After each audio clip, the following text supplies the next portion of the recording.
1, 2, 3, testing 1, 2, 3.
So now I feel like something's missing.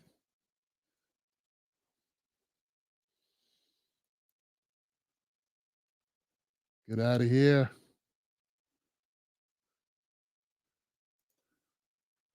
Okay, I'm back. What's up, people? How y'all doing? Welcome, welcome. Welcome, welcome. Everything's broke. What up, people? My name is Tim Black. Welcome to the Tim Black Show. Man, couldn't get my light to work. It's busted. You know, just used to things working, and they don't work here. I got my people in the house. What's up to my people? My moderators, Buck Bewley. I know he's here. I don't know who else is here, but I know Buck is here. My brother, my brother, my brother. Let's check out the chat, fam.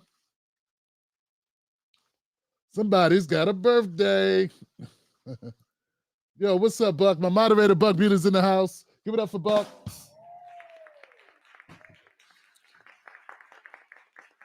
Yeah. I got H Stacks and Chrome in the house. What's up, Sign of the Times and 6J CD? Yo, what's up, people?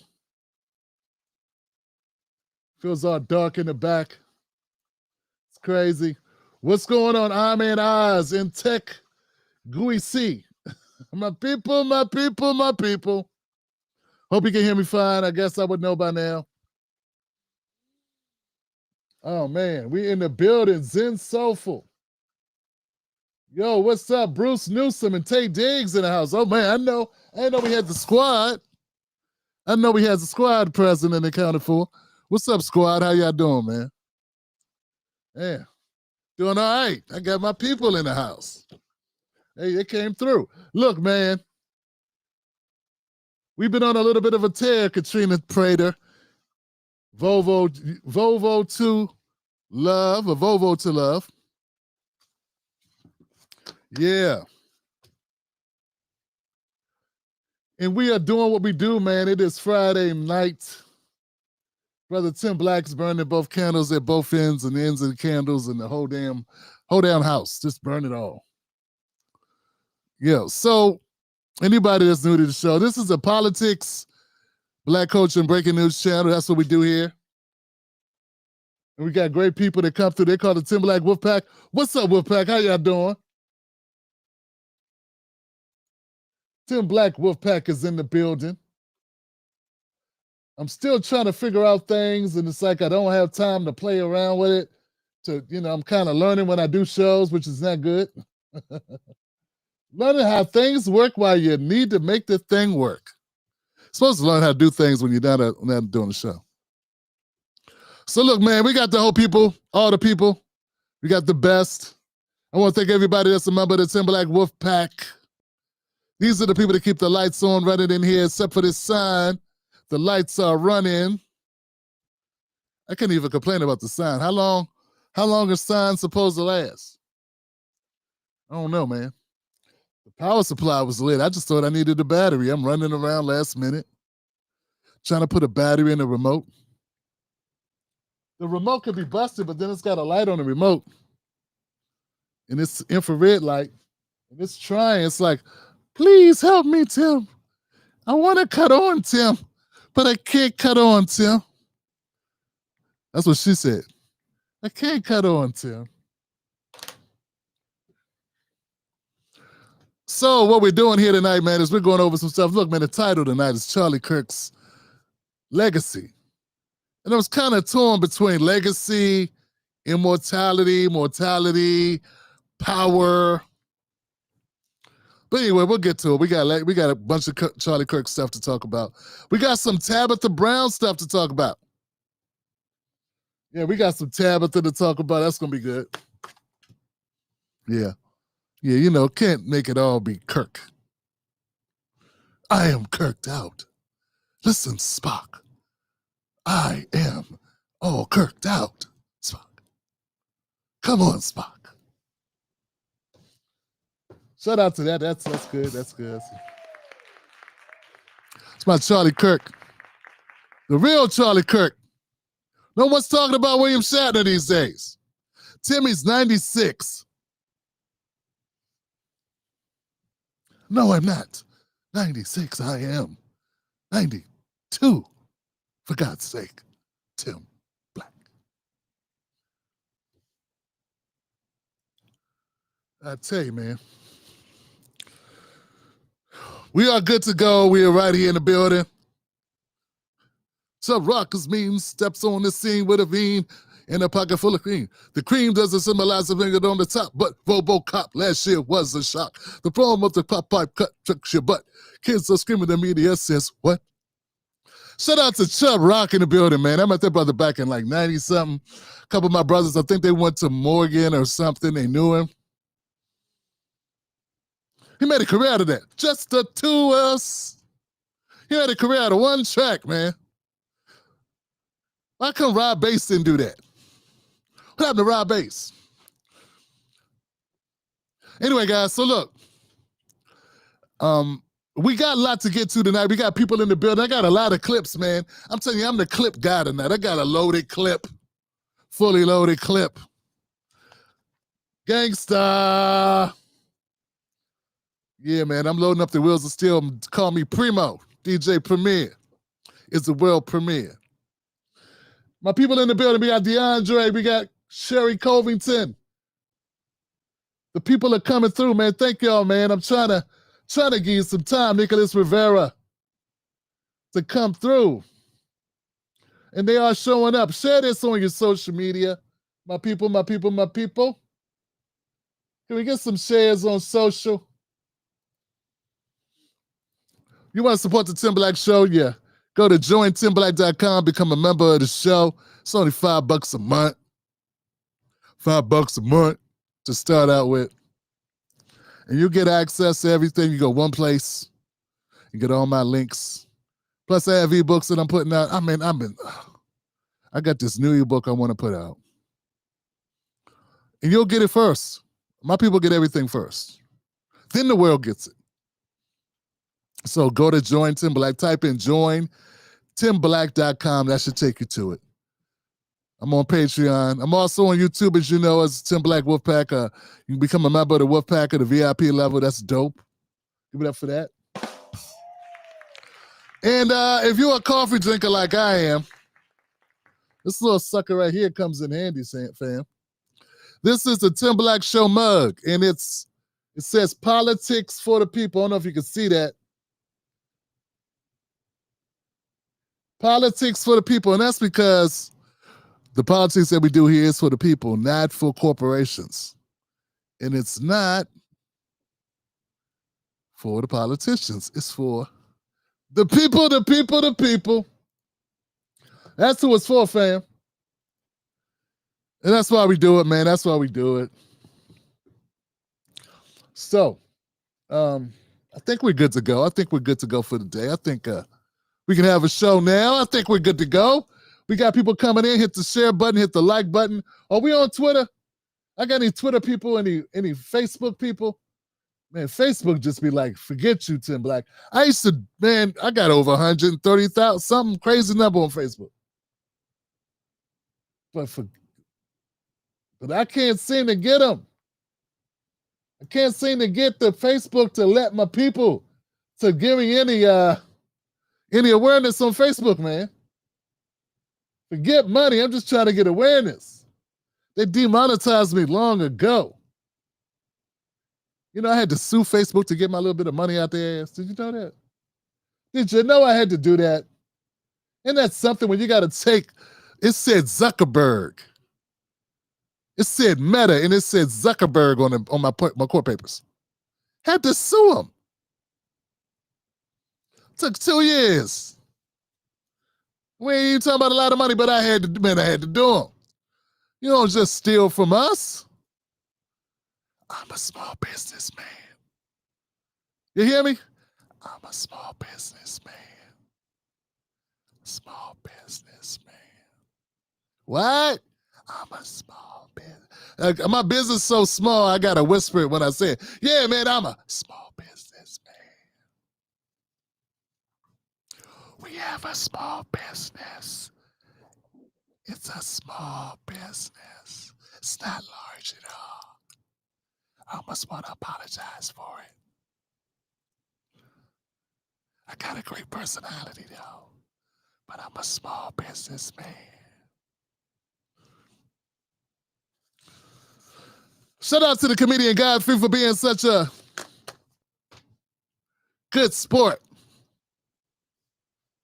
I got some good sports out there. We got some good sports. You understand what I'm doing? I'm standing up for my people, my people, my people.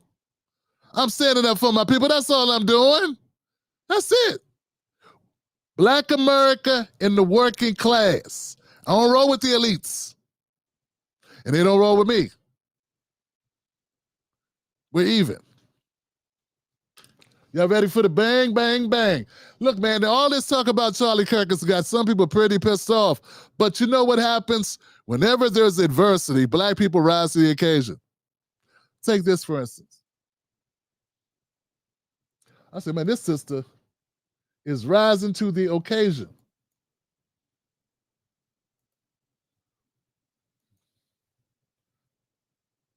They done sat up there and unlied Master's son. I'm heard about that one. They done sat up there and unlied Charlie Kirk. That was one of Master's best sons. He always stood up for what's right. See, y'all gotta understand here. Master help us. Master take care of us. Master love us. You can't sit up there and celebrate nobody's death. They done hurt Master. When you hurt Master and you hurt Master people, you hurt me. Cause I live in a house. I live in a slave house. And we love Master over here. Good Lord above don't like what y'all doing. Good Lord above don't like how y'all talking about Master's son this way. Y'all gonna get what y'all deserve. This ain't right. It ain't. Master ain't said nothing wrong. Master was gonna free us till y'all said something. That be y'all folks' problem. Y'all ain't got no reverend. Y'all ain't got no reverend for Master. But I tell you what. I's gonna stand on all 12 feet for Master. I's gonna appreciate Master. I's gonna revolt about Master. That's how the fuck y'all sound.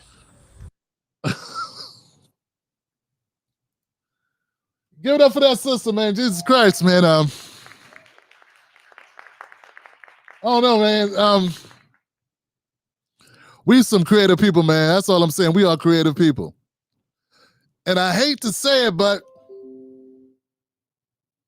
she's right. Yeah, she's right. It's a lot of black folks sounding like that, man. Yeah, they are. They sounding just like that. It's sounding, oh no. Y'all been talking bad about Master. Like, my goodness gracious, man. And you know what it is, fam? And I know what this is. I know what it is, fam. First of all, there are people who have not heard Charlie's catalog. Yeah, they haven't heard his catalog. And there are people that have heard a couple of clips that they were like, well, he's saying that black families need to stick together and welfare destroyed the black family. Yeah, see, this is what, and this is the problem. He's saying things that we've been saying. So first of all, there's nothing new about this shit at all. I say this shit about the Democrats and what it's done to black communities all the time, but so many of us saying that. But you skipped the first 5 years when him and Candace were roasting the hell out of black people. You skipped that whole 5-year period when he was building up his brand like Candace was, and it was, what's wrong with black people? Why do we see black people in so many commercials? Yeah, for some reason, I don't find that to be very, I don't know what's the word for it. I don't find that to be very inspiring. Yeah, a grown-ass man making content talking about the number of black people that appear in Kellogg's commercials. It's ruining America. So you didn't take time to really look at what he was talking about. You didn't catch all the negative anti-black shit he was saying to build it up to get a whole, see, you know, I know you don't really, you listen to what I say, some of these people, they listen, but they don't really listen. Because unfortunately, I'm a black man, so they can't, it's like they have a barrier. They can't really accept what I'm saying and say, he's right. They have to let it swirl around and think about it from 3 different perspectives. Then get a white person to co-sign it, then they'll be like, maybe he's on to something. Listen, man, here's the thing they do. I've been doing this 13, 14 years, a long time, man. I've seen it done so many times, I know the pivot. In fact, it's the same thing politicians do. Yeah, it's the same thing. Now, people that understand politics will understand this. What you do is you run to the right. You run to the right. This is your right. You run to the right, hard to the right. And since America is a right-leaning country, you get a whole lot of people. Then to stand out, you say bold things that most people won't say in polite company. which is mostly anti-black. So you go at the blacks, the gays, immigrants. You go at all these people hard as you can to the right. Then when you have gotten big enough and your numbers are impressive and you're getting money and you decide, okay, I've gotten big enough to the right, once you get through that's the primary, right? That's what politicians do. They run to the right or to the left hard during the primary. Then the time for the general election come, what do? They soften their approach to be more palatable to the masses. They move to the center. A lot of you didn't start listening to Charlie till he got to the center. And then it's like, what's the problem? Well, you weren't listening when he was on the right hand, when he was hard right. You listened when he started modulating. Like, how many people heard of Zoran Mamdani? Zoran Mamdani was talking a lot of stuff about all this shit he was going to do, how he was going to do all this socialist stuff. But once he feels he's had it locked up, what'd he start doing?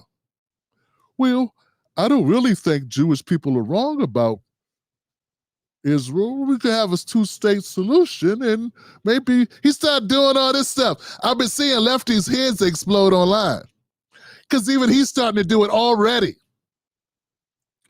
because that's the game plan. And see, this is how politics is done. You run to the extremes, you get a mass, you build a following, the numbers look good, you get a name recognition, they promote you, they propel you. People that you offend help promote you because you're saying offensive things, so you grow twice as fast. That's how it works. Then once you've gotten big enough, you pivot to the center, and you act like you never said any of that shit you said.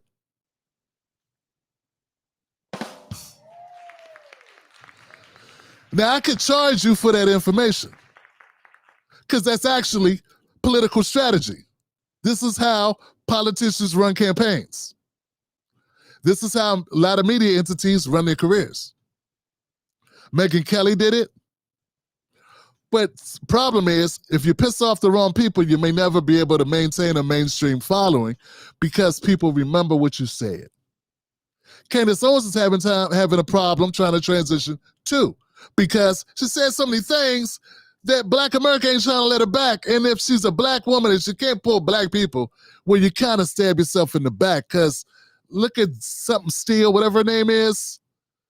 Just look at the casualties of war. What's the one that was from the movie, the Spineless or Sportless or Stacey Dash? Remember Stacey Dash? She did the same thing. To build a following, she went hard right. Said a bunch of negative things about Black people that built her up quick. White people, white bigots, not all white people, white bigoted white people are like, yeah, it's a lot of those people. And that built her up. But then she wanted to pivot to the center. And unfortunately, when you're Black and you can't have Black support, you don't get Black support, white people will be like, well, what good are you? You're supposed to bring Black people with you. You didn't bring no Black people with you? Hit the door, Sparky. Bye, Negro. Bye, Negro. Bye, Black person. See, this is how it works. I'm giving you advanced level politics media game. This is game right here. So I'm understanding what the disconnect is. I have people that don't understand how things work. They've only seen Charlie in his latest form. They didn't see Charlie when he was in his formative years, when he was amassing, when he was building up Turning Point USA from Breitbart. You didn't see that part. You didn't see that. So that's what that was. And now that you've been educated about what it is, how it works, realize that Black people that are rejecting him, who just have a memory or just have access to content, I got a video now that's doing pretty good numbers because people didn't even know he said these things. They just thought we were being mean because Black people are so inhumane and evil. We had no reason not to like him. There are people actually don't think we had any reason. They don't even know. They just assume Black people are just so mean and rude. Of course they don't like him because he's white. Black people are the most racist people. Remember when they used to enslave us, Johnson? Remember they used to feed our babies to alligators? They used to do that to us. Remember they used to just beat us for fun, sell our families up, and gosh, sorry. We used to do that to them, didn't we? Oh man, gosh, I got us mixed up here for a second. I thought, I don't know, I gotta stop drinking this coffee. It's kind of strong. It's got me mixing up our history with their history. Yeah, man, what's happening is a lot of black people remember or have access to information. They don't get the media you get. Their timeline is not flooded. Their timeline is flooded with propaganda, but they also seek out other content. And I think a lot of white Americans just don't know. So they're sitting back there watching, they're listening to, and this is good for black people to know this too. We all got to know that everyone's timelines are different, right? Somebody that's cool with you is getting a whole different timeline. I'm at Oz and Buck probably get a whole different timeline than I do. Hell, Sherry Covington, Ebony might get a different timeline than me. I don't know. Look, man, timelines, your personal algorithm, what they're feeding you, may not be the same thing they're feeding me. And you're walking around with that in your head, and I'm walking around with this in my head. Plus, I happen to know these things because it's my job. So all I'm trying to say is what we're dealing with right here, man, is a failure to communicate, people not understanding, and people assuming, everyone assumes everyone else sees what they see. Everyone assumes everyone knows what they know, and that they've decided to pick a certain belief system. And that's not always the case, okay? Charlie Kirk was very right-wing. I wouldn't call him Hitler. There are people that were calling him Hitler level. Like Tiffany Cross. But they call everybody Hitler. You know what I'm saying? Everybody's Hitler. I like baseball. Hitler. Because that's a white supremacist game developed in the white supremacist time. They didn't let black people play baseball until and then they did this in the payment rate and then in the knockout rate and the coaches, where's the black ownership of the baseball teams? And blah, blah, blah, and they destroyed the Negro leagues. You like, I just like baseball, man. I just like baseball. I don't mind. I don't have a problem with black people. I just like baseball. But see, not everybody's honest, but some people are. We good? All right, let's go to the next clip, man. I don't know. I just wanted to get things kicked off. So what have we learned today, folks? We've learned that Charlie Kirk had different lives. He had different iterations of himself. There was a Charlie Kirk that was far more extreme than the Charlie Kirk. Some of the people that are going, well, Charlie, those people are not talking about the Charlie you and I know. Okay? This is a service. This is me doing public service. Okay? Just like there are people that like Candace Owens who don't know her library of work like I do. I mean, what person sets their calendar Juneteenth every year and makes a negative comment about a holiday she don't have to celebrate? What black person does that if not just to instigate black people? Does she set her calendar to every Jewish holiday?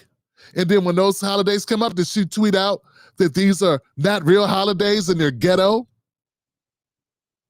Well, both Charlie Kirk and Candace Owens did that. For no reason. Why would you need to do that? They weren't on a panel discussing the legitimacy of Juneteenth as a national holiday. They just did it just to do it. Why are they doing it? Are we going to be dumb? Are we not going to admit they're doing it for a reason? They're doing it to chastise and to poke at people and to build a following that's negative towards those people. Because why would you have that thought and want to share it? On Veterans Day, I don't feel a need to go, screw the vets. I could talk all year about veterans if I want and how war is bad, but I'll wait till Veterans Day when people are respecting veterans to go, Veterans Day ain't shit. There would be a reason to do that, right? So we got people that are honest and people that are legit actors, people that keep it 100, and we got people that are full of it. And it ain't gonna last long around here because I'm gonna be calling you out all the time. So anyway, I just want people to understand, when you're upset with friends, when family members fall out with you, when you're disappointed, realize everybody getting different information. People don't know what you know. I put out a video with some of Charlie Kirk's greatest hits. I'm getting comments. Thank you, Tim. Thank you, Unc. Man, I really appreciate this. This is what they were telling me. I hadn't seen it. Because there were people who don't understand why other people aren't feeling more sympathy for someone who said, don't show empathy for people killed by guns. That's what he said. And that empathy was a made-up thing, only recently made up, and it's selective. Why don't you have empathy for people that die in car bombs? Why don't you have empathy for people that crash their cars? Then why are you going to be empathetic for people that get shot with guns? I mean, just condescending to all the people who have lost people by guns. Why would you need to say that? So anyway, it just so happens this guy gets shot, and you want everybody to forget he said it. He was talking about the very way in which was his own demise. And he's making a mockery of people who lost loved ones.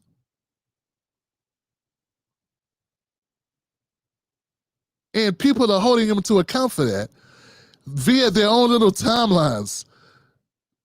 But that had nothing to do with what happened to him, nor does that change the fact that Donald Trump had the flag at half-mast. That he's getting a military-style funeral reserved for dignitaries and elected officials of a certain caliber and servicemen and women.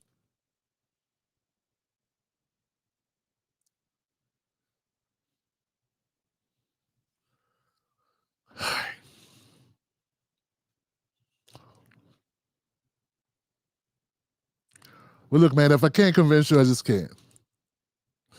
Peace be unto you.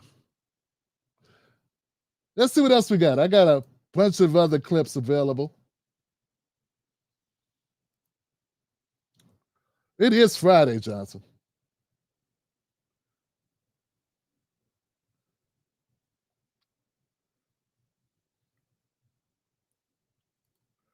Chris Cuomo made some comments about Elon Musk I thought were funny. Say, wow, Chris Cuomo's going for big air. Let's take a look at Chris Cuomo. When the richest man in the world, who controls the most powerful platform in our media, writes that the left is the party of murder, and then decides, Elon Musk, I'm talking about this, the stupidest genius I've ever been around. And no, I'm not going to excuse it because he's autistic. I have a lot of autistic people in my life. They are not all morally bankrupt, okay? They don't all say the stupidest thing at the worst time. All right? I don't know what it's about with him, and I don't give a shit, to be honest. He is, in my opinion, exhausted his usefulness.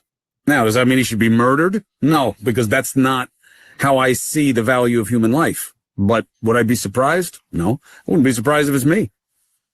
I mean, that's where we are. It's who we are. That's who we are. But when he can write the left is a party of this, and then he goes on this thing about why black is capitalized and why white is not, the medium is the message. We are about division and hate of what we oppose. Yeah, that was a good one, man. I'll give that to Chris Cuomo there. Yeah, you got Elon Musk, owner of the platform X, tweeting out the left is a party of murder. He doesn't care that over 70% of those shootings, over 70% of those shootings are done by what you would consider right wings. 70%. And that's the ones that get caught, and that's the ones they can identify and label an ideology too.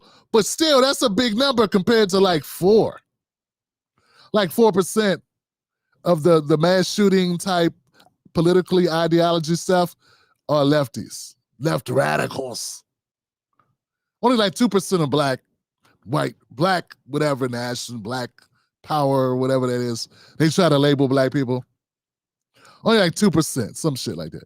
In fact, black people don't really participate in this type of stuff. Like, we don't be shooting Charlie Kirks. We be shooting each other.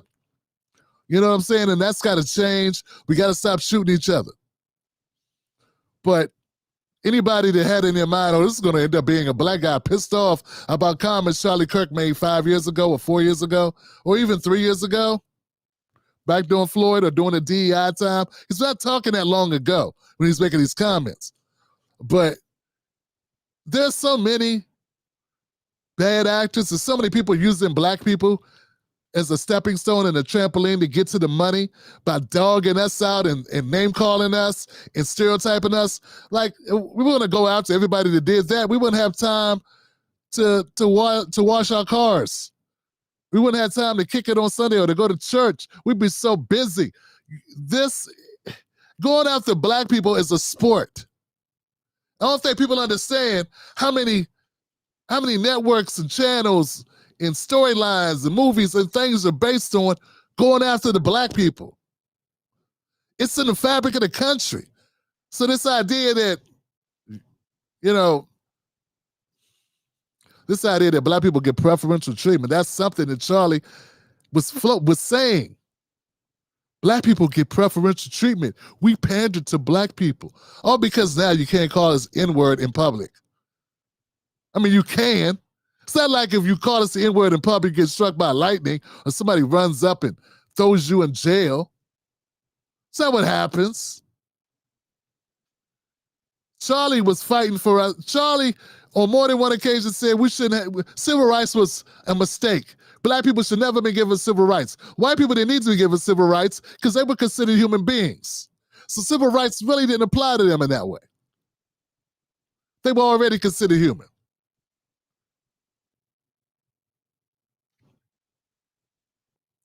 So what Elon Musk leans into is the same thing so many others lean into to build power, to get money. And that's the same audience. Elon's playing at the same audience that Charlie Kirk was playing at, the same audience Candace Owens played at, the same audience that Trump played at, the same audience that's always there. It's always there. The same audience, mediocre talents like Officer Tatum, Jesse Lee Peterson. Think about these people. Are these people really gifted? Are they dynamic? Are they amazing performers? What's amazing about the Patriot Hodge twins? What's amazing about them? They got one thing, they call out black people. And they act like a goofy, couple of guys. They don't even smoke weed on the show. It's not even like stoner comedy. They're just, you wait for them, their best videos, the videos that do the big numbers, are videos talking about black people. No matter, and look, I'm going to be clear here, man. And I know this is not going to be Black America. I know you understand this. I hope that other people are watching, so maybe they could learn from this. And I'm going to say this. I spend a lot of time going after these people that do these things, but make it be clear. I feel like I have to go after them for this, but they did not invent this shit. They showed up and they're given options. They red pill, blue pill type thing, right? And they got to make a decision. Do you want the money that's easiest to get? Or do you want to work your ass off and maybe get nothing anyway? You understand what I'm saying? And it's going to require a whole lot of talent. And you still got to be lucky and you got to work your ass off. Or do you want to skip the line, talk shit about these people, and remember, you're not going to actually do anything. It's just words. You're not going to actually go after people. And you can personally like them. You can listen to their music. You can wear their clothes. Hell, you can even hang out with one and take them on tour with you. But when you put this message out, this is how it must be, because this is how you get the money. The money. You understand? So these are the options that are given to all of us in media. Every person in media has to make this choice. Not just Charlie Kirk and Trump and Elon Musk. The richest man in the world can't remake America the way it is. He got to choose. Am I going to go left or right? I want you to understand this. Are we getting what I'm saying here, fam? People demonize Elon Musk. I criticize him. I don't demonize him. I criticize him. He's the richest man in the world. He could take it. Stop defending him. Never defend a person that owns their own plane. But besides all that, and don't give me that coonish shit about, oh, but he's a human being.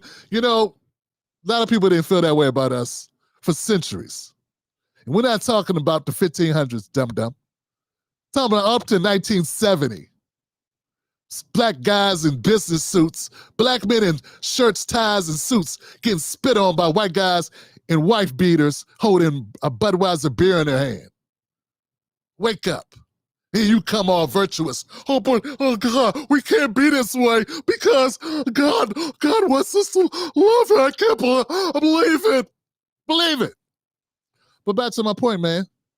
No matter how disgusting Elon is, no matter how rich he is, he can't remake America, fam. He can't remake America.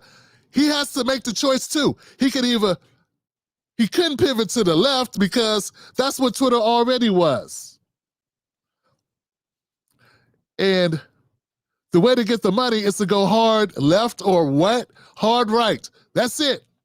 This thing I'm doing, where I try to thread the needle in the center, is the worst business model you could ever choose.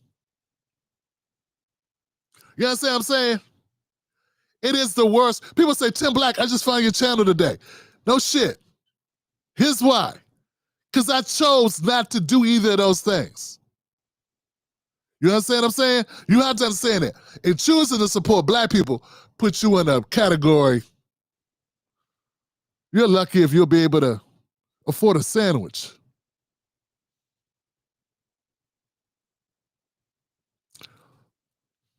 I mean, not if you're ethical. I mean, you could promise to build a school for boys.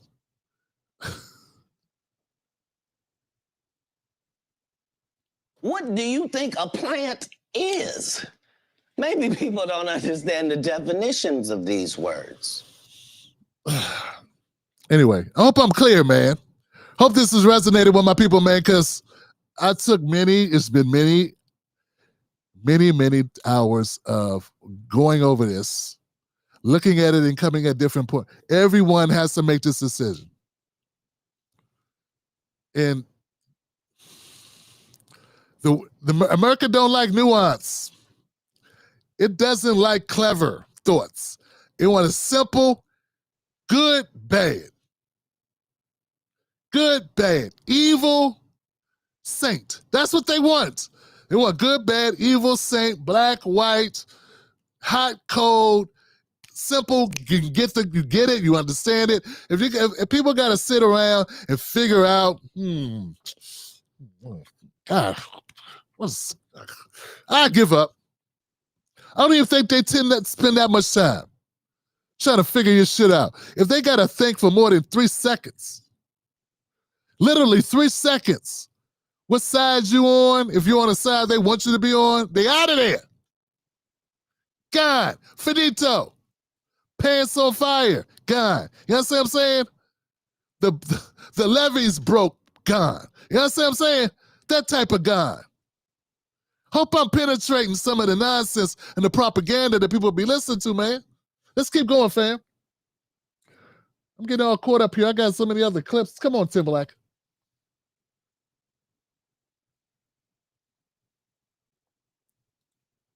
I have so many people here. What are we doing here, Tim? Okay, we'll just pick one of these people. Take these two. Take these two, for instance. 5 years ago, if someone were to say, you know what? And again, I've been very clear before you came on the show, not condoning, not supporting violence of any, just going out, not. But 5 years ago, if someone said, man, it looks like it's blood in the streets time and we really have to, I would have been, whoa, that's a little bit sharp. That's a little radical. In not supporting and not condoning it today, when someone says it seems like there's blood in the streets and it's inevitable, I go, you know what? There are other ways, but I get it. You know, this guy right here, Steven Crowder, who I do not find that, I find him disagreeable. Both these people, very disagreeable, hard to listen to. I would never listen to them normally. But here's the thing, man. Any moron that says, well, the last 5 years have been really dangerous and it's like blood in the streets. It's like a civil war. People have been talking about that since the Civil War. You realize that's how dumb they are? The things that have been going on to black people all this time, forever. This is how detached they are from reality. They dump drugs in our neighborhood. Then when we consumed it, they came and locked us up. They put the drugs in our neighborhood. We don't make guns or drugs. How I get there? This guy says, things are bad now. And that's the thing that kills me, both the left and the right. Things are really bad now. Well, where you been? Oh, now you're starting to feel it. Oh, I get it. Now it's come home for you. That's really what he's saying. When black people are going through hell, different register for him. I don't give a shit if they say, I got a black friend, or I know this black woman I dated once upon a time. Well, I had a black boyfriend in college. Well, actually, he was from Brazil. Whatever they say, any old whack shit they say, fam, they really do not relate to what we've been going through. And now that they're getting a little bit of discomfort because of Charlie. Was he saying this shit before Charlie? No. And who shot Charlie? White people. But now it's the end of the world. And the worst thing about it, folks, in a week, this shit will be all blown over. Trump will do something, put a monument under someone's, he'll put a statue or a box of candles or something up for Charlie somewhere, his friend Charlie, and he'll move on. I get it. Yeah. Does that seem extreme to you? It doesn't seem irrational to me, because our blood has been all over the streets for a long time, and until someone dies, they don't give a shit. They excuse it. I can't. Yeah. He said our blood's been all over the street. I don't even know what he's talking about. Neither does Megyn Kelly. What are you talking about, goofball? Why don't you stop allegedly beating your wife and pick up a book instead of your fist to punch women? Won't you do that, Crowder? Louder with Crowder. Won't you do that? Because you talk nonsense. Our blood's all over the street. No, it was just one guy. That's all. Won't you go talk to your people? Won't you do that? Won't you go talk to your people? Stop thinking coming down and berating college students, trying to indoctrinate them into some bullshit, this fake Christian nationalism, whatever this is you're doing, falling back on the Bible. Meanwhile, Megyn Kelly is like, what is this guy even talking about? She's going to have to jump in here. Because see, she's actually mainstream-ish before she started burning all the bridges. She went so far, Santa's white. Jesus is white. He just is, dumb blacks. What's wrong with blackface? She died on every hill. She spent up all her white woman blonde hair currency. She spent it all. You're not Penny Marshall. You're not Carol Burnett. You got to go, sister. You got to get out of here. Even Ellen got canceled at some point. Jesus Christ. So here goes Megyn right now, because she's had a taste of mainstream life, and maybe in her later years, she'd like to get back to that at some point. Maybe she'd like to be the revised Barbara Walters. And I know it would take a lot, but she's white. She's got a shot. Might still work out for her. You don't know. It may still work out for her. Crazier things have happened, fam. Look at Bruce Jenner. Tomorrow, Megyn Kelly can go have a sex change. Come back as Geraldo.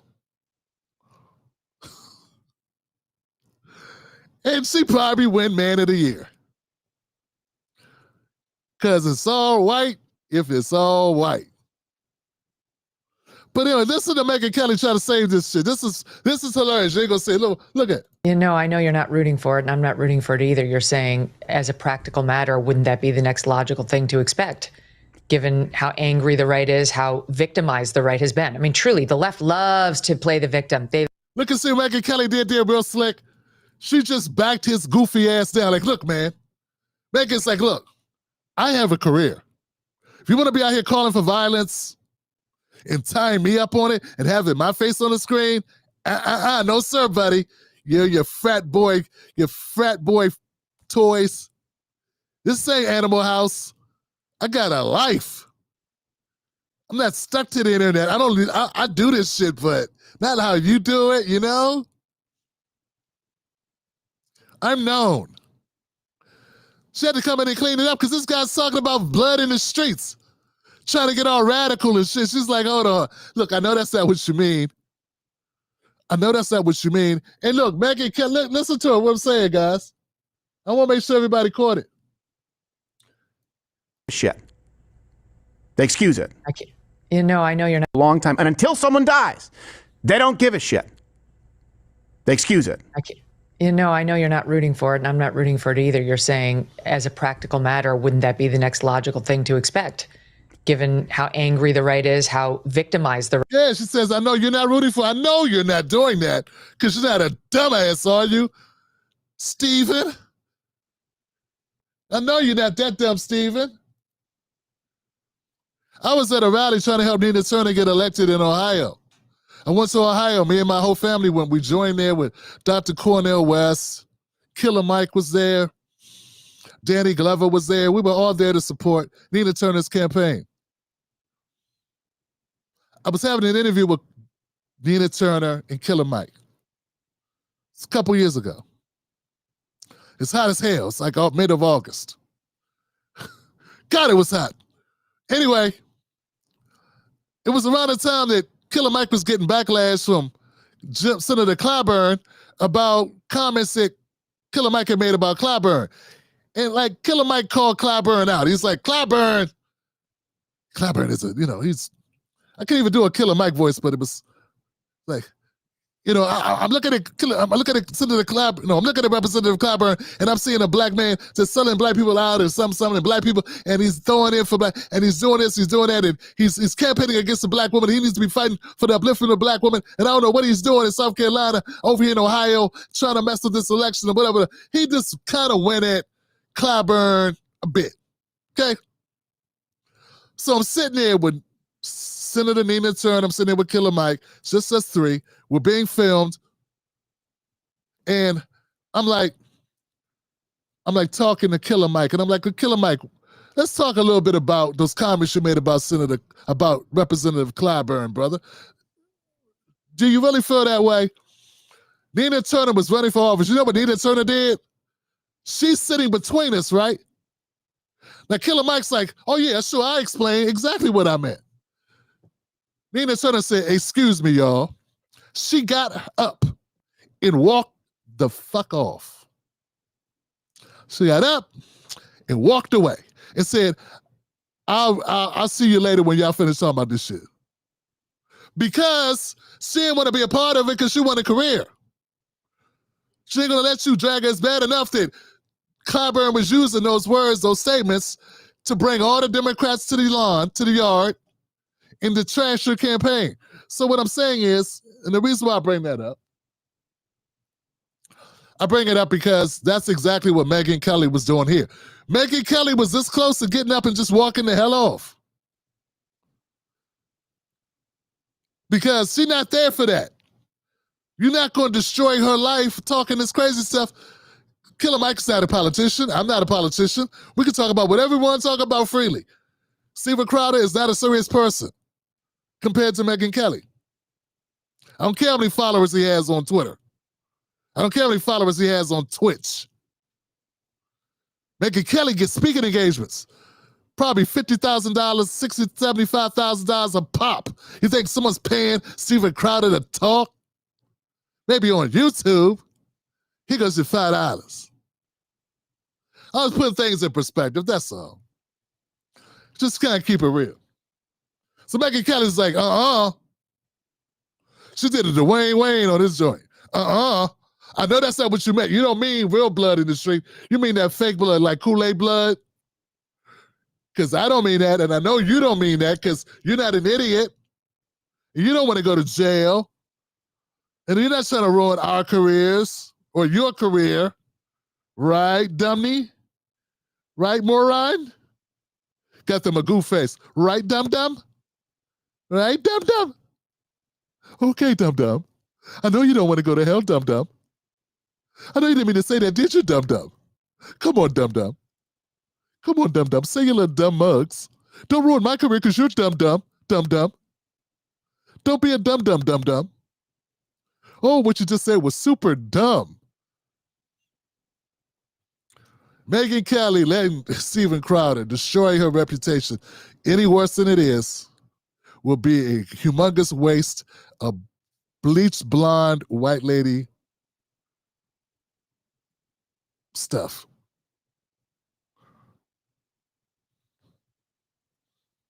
The right has been. I mean, truly, the left loves to play the victim. They love it when they're not. They invent fake ailments, disorders, etc., and claim victimization of white privilege and white anti-black racism all the time when it doesn't exist. We actually are being victimized. There's no other word for what happened to Charlie Kirk yesterday. Hunted. She had to save this segment by going in her bag of anti-blackness. What I've been telling y'all, man. When you run out of shit to say, throw black people away. We ain't got nothing even to do with it. We didn't have nothing to do with Charlie Kirk getting shot. We had nothing to do with it. We can't cancel people that like Charlie. Nothing, Charlie. We did nothing. We had nothing to do with it at all. I went to Salt Lake City, Utah one time. I was on this thing with a guy who was doing comedy in Utah. I went there to be what's called an in-between. That was an opener. I was in the middle, and then it was him. And I told my jokes. I went to Utah. I walked around Salt Lake City for about a little bit before I got there the day before, and I saw one black family, and they looked as surprised as I was. I saw them. I was like, fam. I ran into a group of black people. It was like 4 black people in a sea of white people. Outside this building, I don't know what it was, like a museum or something. It's something notable in Salt Lake City. And I'm looking, I saw black people, and we look like that Spider-Man meme.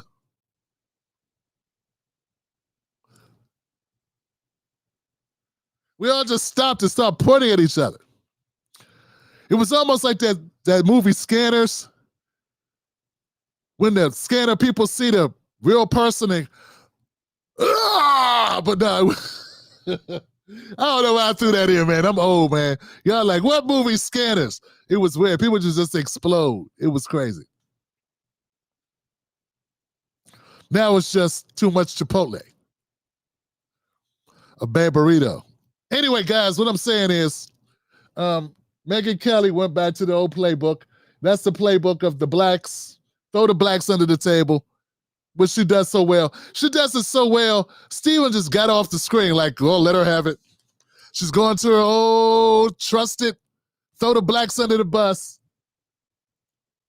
Look at it. Look at it.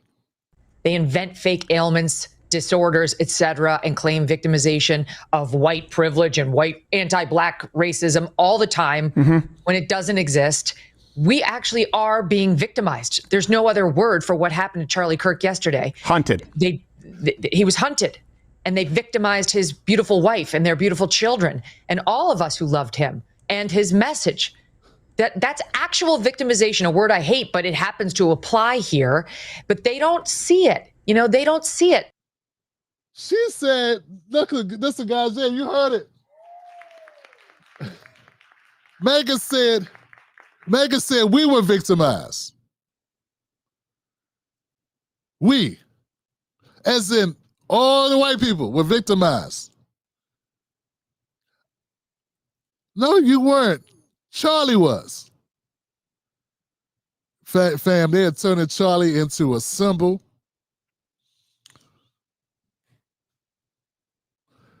Charlie Kirk has become a symbol of something well beyond what you could accomplish as a living person. He's a Medal of Honor. Trump gave this guy the Medal of Honor, just like Rush Limbaugh.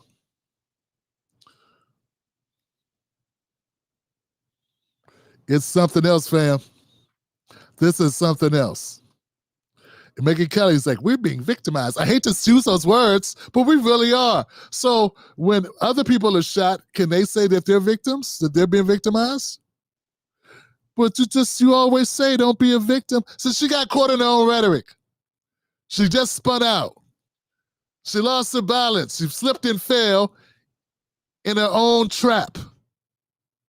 Laid a bear trap, set the bear trap, and got busy talking and slipped and fell right into her own damn bear trap. Ain't nothing worse than being caught up in your own bear trap.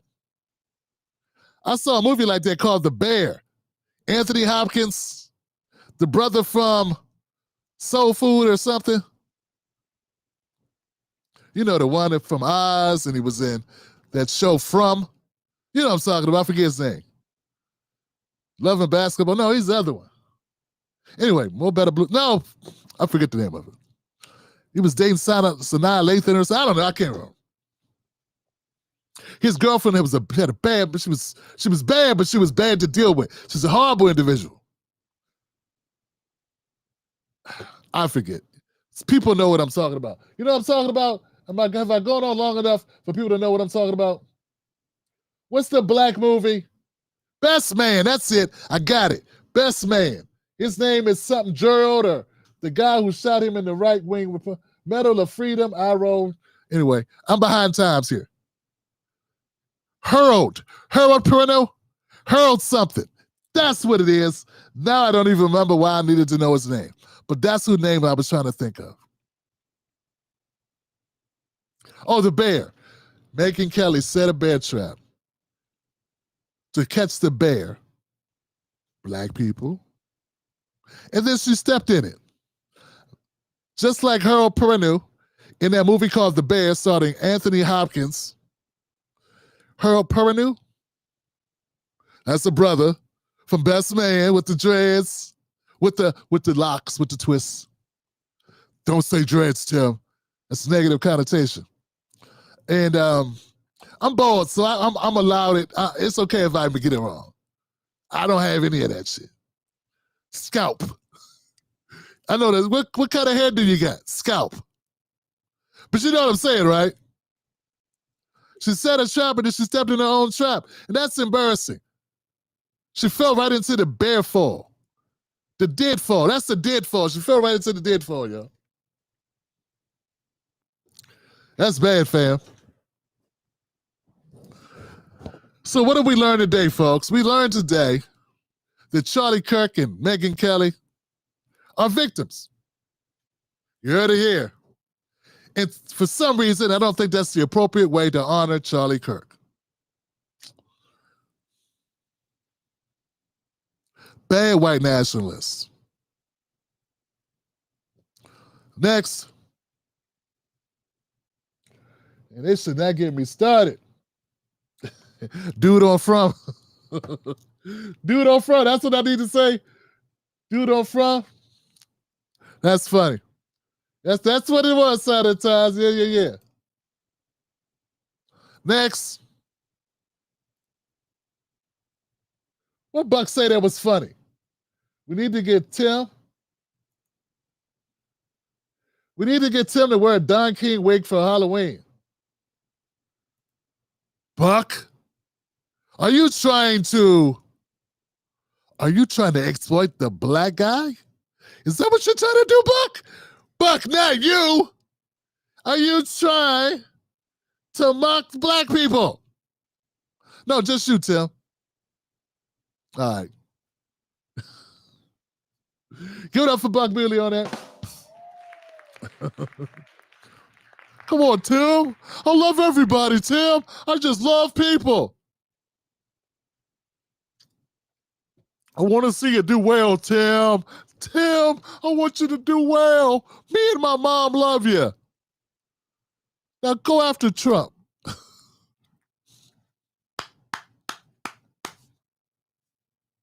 I really don't know what he said at the end of that sentence. I don't think he knows what he said either. Look.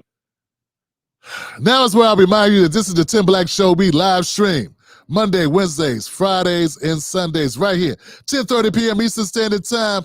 We are committed to calling out BS no matter where it is. We stand on truth and we stand for us. We don't do it for parties. We do it for the people.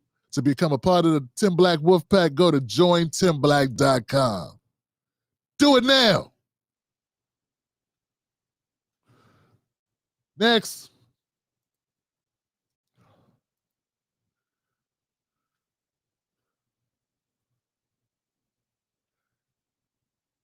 Oh, God, here we go. I do this against my better judgment. There are people and kill that baby in the womb. These transgenders and pedophiles. Now, look, I'm sorry. Shout out. I love TV. Thank you for being you. Thank you for being you, my man. Well, thank you, Tito. We're gonna have to do our thing, but thank you, Tito, for being the man. Okay? I appreciate you, my brother.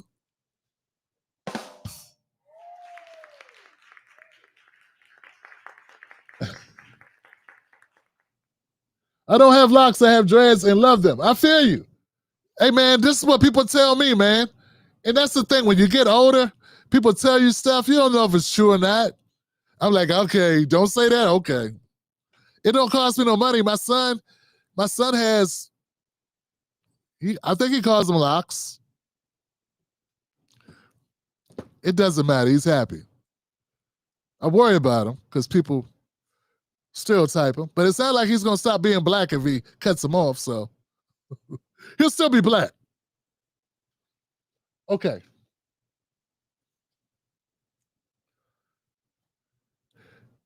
If you want to see a step in fetch it, say you're younger than 90 years old. Say you're not over 90. You may have never witnessed a step in fetch it exploitation black minstrel show. Right? Probably never saw it. You never saw such thing. The closest thing you can get to it now, this guy right here, Jason Whitlock. Oh man, this guy. But not only is he doing that, man, real talk, Jason Whitlock is taking Christianity. It just molded it. Christianity. He's taking Christianity and molded it. And turned it and formed it and misshaped it.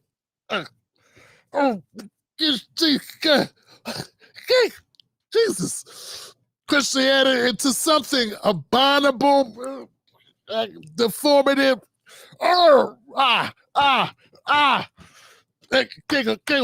Something that's totally disgusting and you cannot ever even see it. You can't even recognize it for being Christianity when he's done with it. It's and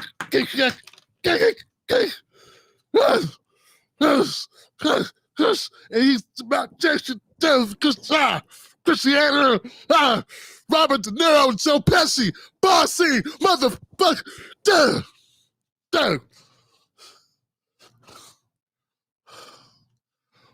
Woo! Woo!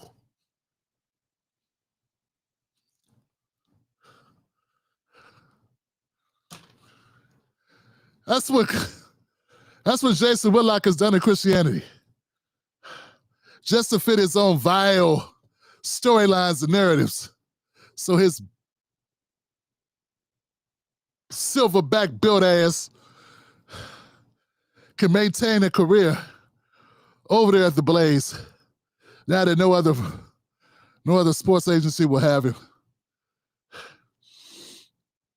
Here he is now talking about throwing every talking point he can at the wall. Because now, him and Charlie Kirk are best friends. When we all know you didn't like Charlie Kirk. And you're only talking about it now. You were pissed he wouldn't give you a job, man. These people are so competitive. These people are mad that Charlie didn't put them on. These people hate, a lot of these people that are talking now that say they love Charlie hated Charlie. They were not friends, okay? You don't understand how competitive the space is. Charlie was up. He been up. This guy's on his network. He had people like Cash Patel coming on. He had Pete Hegseth coming on. Who comes on Whitlock's show? He can't even get Charleston White to come on his show. I mean, come on, man. This guy, I get better guests than Whitlock. It's just he panders to... Anyway, here he goes. Listen to him. He's going to throw everything at the wall, man. No joke. Here you go. But there's a group of people that have basically hired these transgenders and pedophiles and homosexuals to be the face of their political movement and to be the foot soldiers of their political movement. And so when you see, when I keep saying they're not like us, you know, I'm gonna give Irina in Charlotte. The people that have no governor, have no Lord and Savior, they ran out into the street over George Floyd, a career criminal, burned buildings down, shot police officers, looted stores. There are people upset about what happened in Charlotte. A lot of evangelicals. Hey, folks, I've been hearing this argument from the conservatives about how they're so much more civilized than other people because they haven't acted out over this and they haven't destroyed anything. They haven't done it. You destroyed the country. Yeah, your people have done everything. You have done so many things historically to destroy. Who you think was blowing up shit? But here goes a good one for you. You cannot be comparing apples. You're comparing apples to cheeseburgers. Okay? Real talk. Man, what happened to the Russian lady on the Ukrainian lady on the subway? That was against a citizen, a deranged citizen of the United States. Who are you going to protest against? What are you going to do? What could you burn up over a citizen killing a civilian, a Ukrainian national? What could you do? It's not like a cop killed her. It's not like a fireman killed her. So how could you even make the correlation? They're doing the same thing with Charlie. They're saying, well, when George Floyd was killed, the left did this, the left did that. Well, I didn't do shit. I covered it. Like I cover everything. But I didn't burn down anything. But once again, we had Derek Chauvin's knee on George Floyd. We had cops around him. He was in handcuffs when he died. This is different than Charlie Kirk. A citizen did that to Charlie. Now, if a resource officer or if a private security guard from the university shot him, there would be no more Utah University. They would have burnt that shit down. Believe that. If the police force would have shot Charlie and that was not a civilian, right? They would be going after those police officers. They would be after them. There would be protests. But see, Jason Whitlock is not an honest person. Nor would he bring me on to say this. Nor will I'm going to invite his ass on my show. Because this is a type of disingenuous BS. People say, Tim Black, you're not hard on the right. I'm being hard on them now because this situation calls for it. I feel the Democrats are more of a threat to my people than Republicans because we don't vote for Republicans. But now we're in a news cycle, this story is lit. And we got this guy comparing the death of Charlie Kirk to Floyd. There will be a trial for this guy who killed. There will be a trial for the guy who allegedly killed Charlie Kirk. No question. He got indicted, probably indicted already. I think he is. I don't know if he has been. He will probably get indicted. You know how hard it is to get a cop indicted? I know y'all see these stories. only like 5% of cops get indicted for crimes. And only like 1% of them get actually convicted. You understand these things? 1%. So all the talk, you say, oh, it's everything's exasperated. There's not that many black people get shot by cops. Yo, it's not that many cops being actually incarcerated for crimes either. Like 1%, dog. And there are a lot of cops. And there are a lot of cop interactions. And only like 1% of those result in anything where cops get punished. And lots of times they get fired and they just go to another station. You just go somewhere else and work. They just lose their jobs. But that's not the point. The point here about Jason Whitlock is he's a liar. He's phony. He's fake. We knew all that stuff, Tim. But no, this is a level of disgusting, right? And we should be able to call it out. You can't compare an unarmed citizen or a non-licensed citizen killing someone, because that happens every day, to a cop killing someone. Totally different. This guy, Tyler Robinson, he should not have killed Charlie Kirk. But he didn't take an oath. He's not taking a salary. We didn't hire him. He doesn't report to people. He's not an employee of the state. What he did as a private citizen. Who do you protest against? But see, these thoughts, I guess, are too hard for Jason Whitlock's supporters and fans to think about. I'm not saying rocket science. It's just basic. If you go to a restaurant and they say you some food that makes you sick, you sue them. If you go to your friend's house, it's kind of different. Hey man, I didn't tell you to eat that tuna fish. You reached to the bottom of my refrigerator. I didn't serve that to you. There's no health department on the tuna in your friend's bottom of his fridge that you ate without permission because you were drunk. You understand what I'm saying? Just making sense. And this is why I say a lot of the right wing, a lot of their influencers rely on their people being dumb. I don't mean no harm, man. Look, the right relies on people being dumb and bigoted, so their brains don't work at some point. And the left, or I would say the liberals, rely on you virtue signaling and not living in the real world. Going, why do we need cops? Why would people ever need guns? Why would people ever need to fight or punch someone? Why would you need to protect yourself? I know you live in the hood where people get shot all the time. Why would you need a gun? You're just another person with a gun. Why? Everybody love everyone. Yeah, because when it's 3 o'clock in the morning and you hear noise at your door, the cops ain't gonna be there in time, son. The end. See how basic that is? I know there's people out there doing shit. I'm not. I'm in my house and there's a knock at the door and it's 3 in the morning. And there's no one to call, dumbass. They take 40 minutes to get here. I live in the hood. And I need them to see I got that goddamn it to back them up off me. That's why. But see, the liberals don't get it, and the conservatives lie. They all lie to themselves, and that's where we are. Y'all want more Jason Crockett? Jasmine Crockett? Jasmine Whitlock? I'm sorry. Jason Whitlock?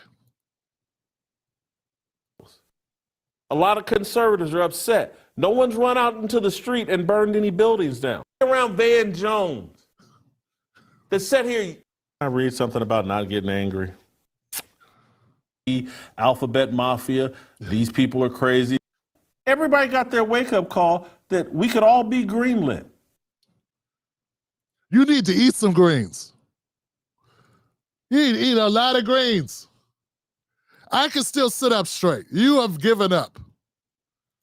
The left has established a precedent, a normalization of the Alphabet Mafia, those influence government or community. And that's what makes us divisive. Kind of feelings about Charlie Kirk that I do. He was an ally in our fight to make this world less secular. But Charlie Kirk's worldview was driven by his Christian worldview. Yeah, especially the part about black people not being smart enough. Yes, especially the part about black women not having the brain power.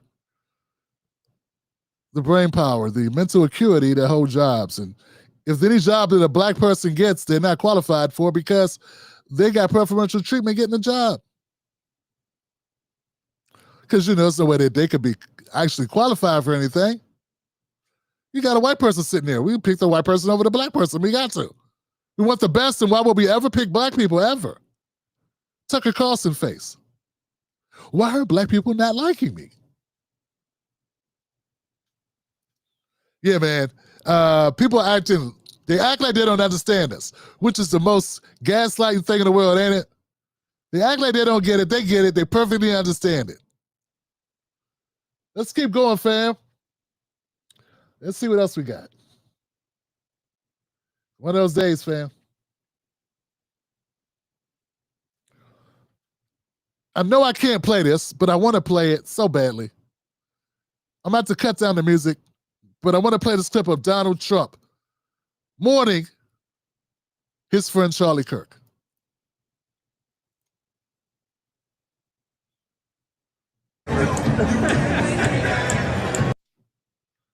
YMCA, you're not to see it in YMCA. Hey, this is Trump yesterday. This is Trump yesterday at the Yankees game. And yeah, I understand we need to get on with life. Man, we got to get on with life, Tim Black. We can't be sitting around. He's the president of the United States. What's he going to do? Sit in a room and pout about Charlie? Come on. He's got to get back on the horse and start riding. Can't sit around here moping. What kind of president would that be if he took 24 hours for his friend? Come on, Tim Black. Come on, Tim Black. Your expectations are too high. He's got to run the country. He can't sit around feeling sad about his friend who was shot in the throat. He's got to get back out there, get back on a horse, go to a Yankees game and dance to YMCA. This guy's got a camera. He needs a president. He's got to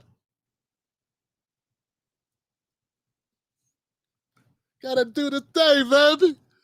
Come on, baby. Get me right, baby. Come on, baby. Get me right. Hook me up. Yeah. You know.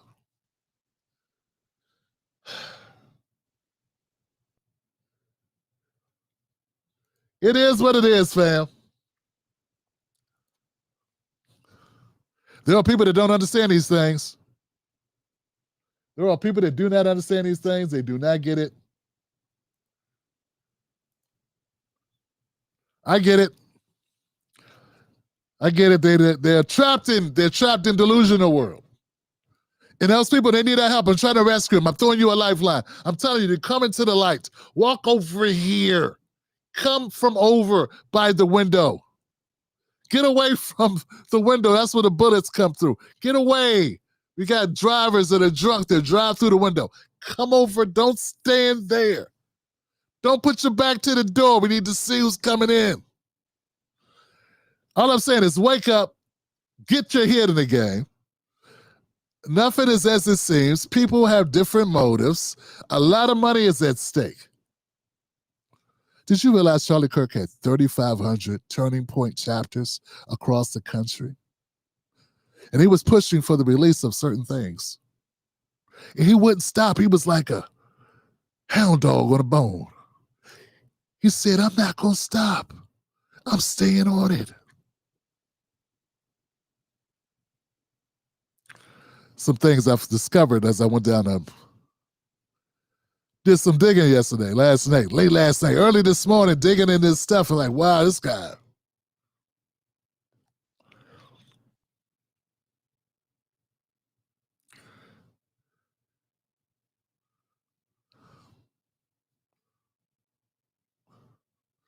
I hope people know what I'm doing when I'm Hope you understand. I hope I'm saying things. They say black people can communicate without saying things.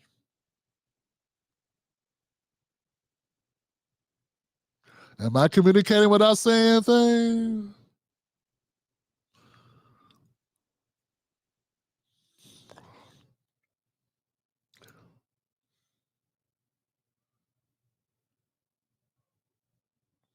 Let's see what we got here, fam.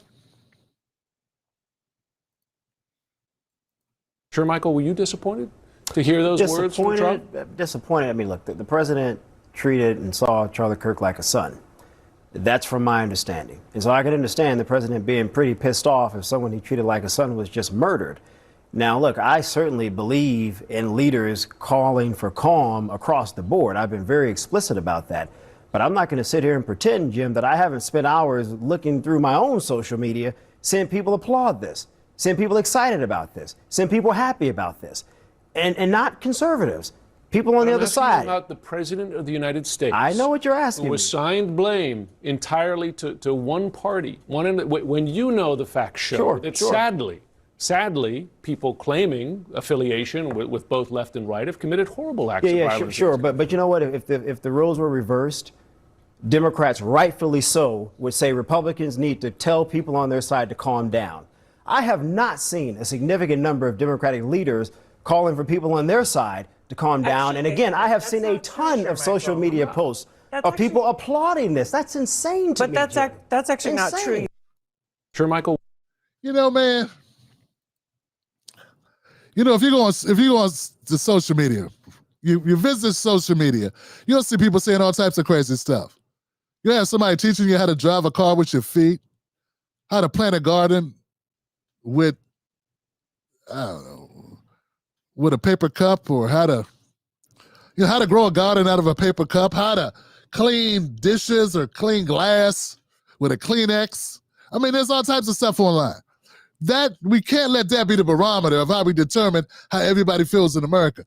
I'm telling you, most people didn't know who the hell Charlie Kirk was. Most people did not know who Charlie Kirk was. This idea that the whole world know who he was, fam, it's a big country, man. I got people that call me. There are people in my family that call me that say, Tim, my brother called me and was like, yo, man, who's this Charlie guy?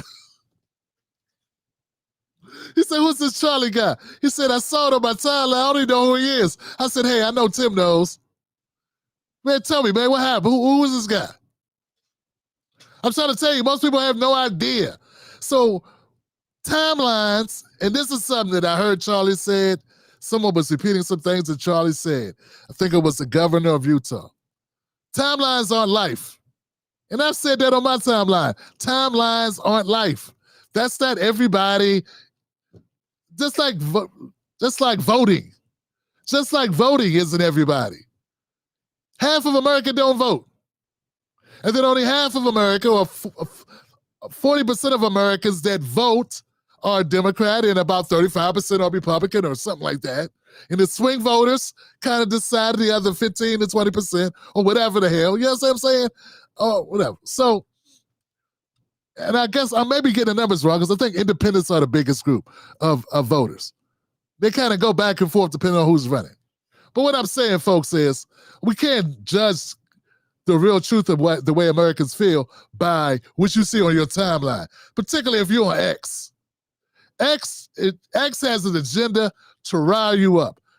So does TikTok. All of them do. They're all trying to piss you off. So Shemichael wants the timeline realize, you know this, Shemichael's got a website.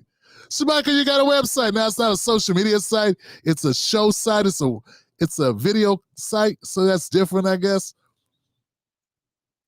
Once they figure out what you like, they show you the opposite to get you pissed off. Because when it comes to politics, people stay longer and engage more with what they hate than what they like. That's why people are so amped. That's why everyone's seen this guy on Twitter. Man, we see black people shut the hell up. What's wrong with black people? What the hell is wrong with y'all? He started every video like that. There's a white guy that does the same thing. He's about 20 times bigger. He does the exact same thing. He's got red hair and glasses. Jesus, these are right-wing bastards and right chop, hair with chop, the hair with chop. Every video. That's how they start their videos. It's to rile up the people watching. It's to trigger people engage way more than people that are like, I agree with that. That sounds right. Good to go. I got a video right now. Most of my content does 92% or better in likes. 92%. So I want you people to know when you're like, Tim Black, you lost me on this one. No, you lost us. 95% of my content does 92% or better. The videos that do less than that, 70%, 80%, actually 80%, I have one video that did less than 80% in the last 3 years. The videos that do less than 80, less than 90, 85%, 80%, those videos are the videos that do the best because they get the most engagement, because people got triggered. Therefore, those videos are the most popular. I got one trending right now at about 50,000 on this topic because that's what works. I didn't make the video for it to be that way. It's just the subject matter about Charlie is controversial. So Charlie supporters are seeing it and getting triggered and they're commenting. Thus the algorithm is sending it out more. Sure, Michael Singleton has to know this stuff. Well, he should know, and I'm here to tell him. So it is what it is.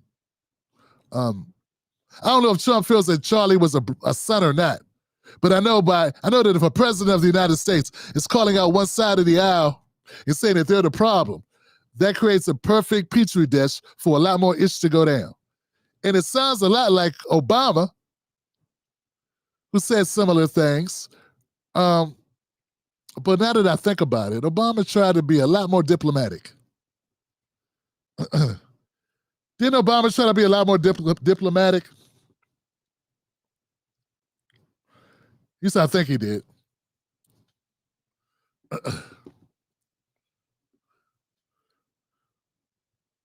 All right, guys, let's keep it moving. Man, I got the best people. Give a shout out to my moderators, Buck Bewley, Ebony, and the Black Mamba.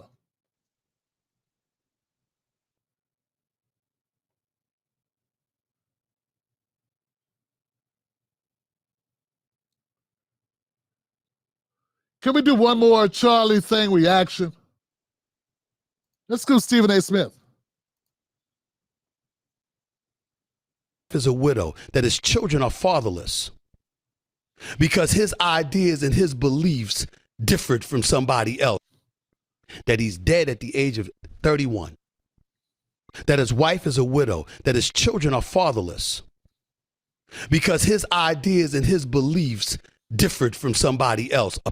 You know, there are a lot of people that are fatherless, and there are a lot of people that are widowed because somebody was walking down the street and somebody got pissed off because somebody had on the chain somebody wanted. I'm just saying, I mean, when we have these conversations and people are doing all this, they're only doing it because it's Charlie, man. Dog, a month ago, I saw a brother get unalived on a live stream. He hadn't put out a bunch of content calling black people names, or white people, or Jews, or anybody. Native Americans, LGBTQ, nothing. He wasn't degrading people, nothing. You know what he was doing? He was sitting in his car, broad daylight, shooting a video. And it's all on the live stream. And somebody came up to the door. He was like, hey, what's up, man? Yo, you know, man, I'm tired of this, man. We got things, we got to, what?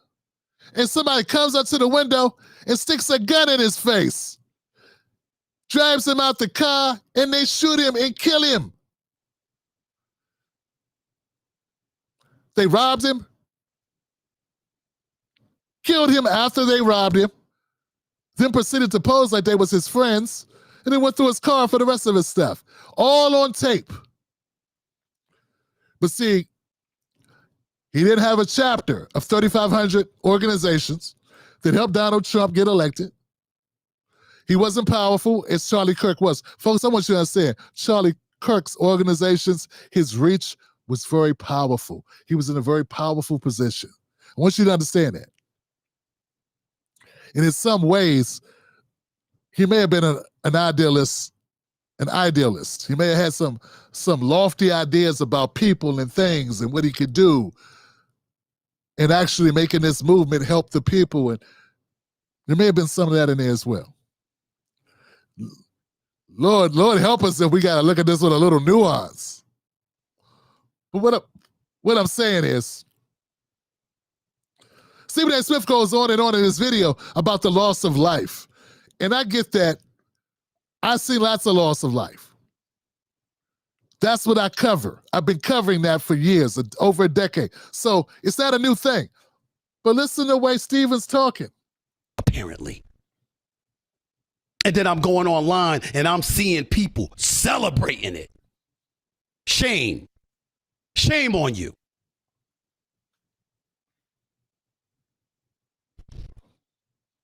I have a job to do. He said shame on you. You know, if you didn't like a person, Stephen A is full of all types of, he needs a colon cleanse. Real talk. I can see it. I can smell it by the things that are coming out of his mouth, man. Look, if Charlie Kirk was not Charlie Kirk and he was just a guy spouting off a bunch of stuff that was considered offensive to people, and if he had a built-up brand on doing that, and if something happened with him, if he was a no-name guy, Stephen A wouldn't give a shit about that. Neither would 95% of these people. You know who covers people getting unalived? Who cares about that? People like me who cover it. Stephen A would not be covering somebody getting unalived unless they were famous. He doesn't cover like regular Americans getting unalived. If you can't get mileage out of it as a sportscaster, newscaster, whatever, political, whatever he's doing now, if he can't get mileage out of it, he won't cover it. He's only talking about this because it benefits him. And what's he doing? Chastising people that have been paying attention to Charlie Kirk long enough to remember or to know all the vile shit he said about black people. Stephen A doesn't care about what he said about black people, just like he didn't care what Candace Owens said about black people. He didn't care. He talked to her 2 times and never once brought it up. But then whenever he gets an opportunity, I fight for black people, man. I fight for them, and I stand up for them. Look what I did for Shannon Sharp. I fought for Shannon Sharp. Look what I did. Yeah, until it got a little bit inconvenient, and you ran your ass down the street. I'm not knocking you for it, but let's stop talking like you're a Cape Crusader for black America, because you are not.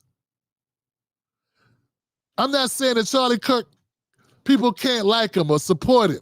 But what I'm saying is, don't tell other people how to feel about a guy. Don't tell other people, don't try to rewrite history for everyone else. I take him out of context. I didn't misclip him.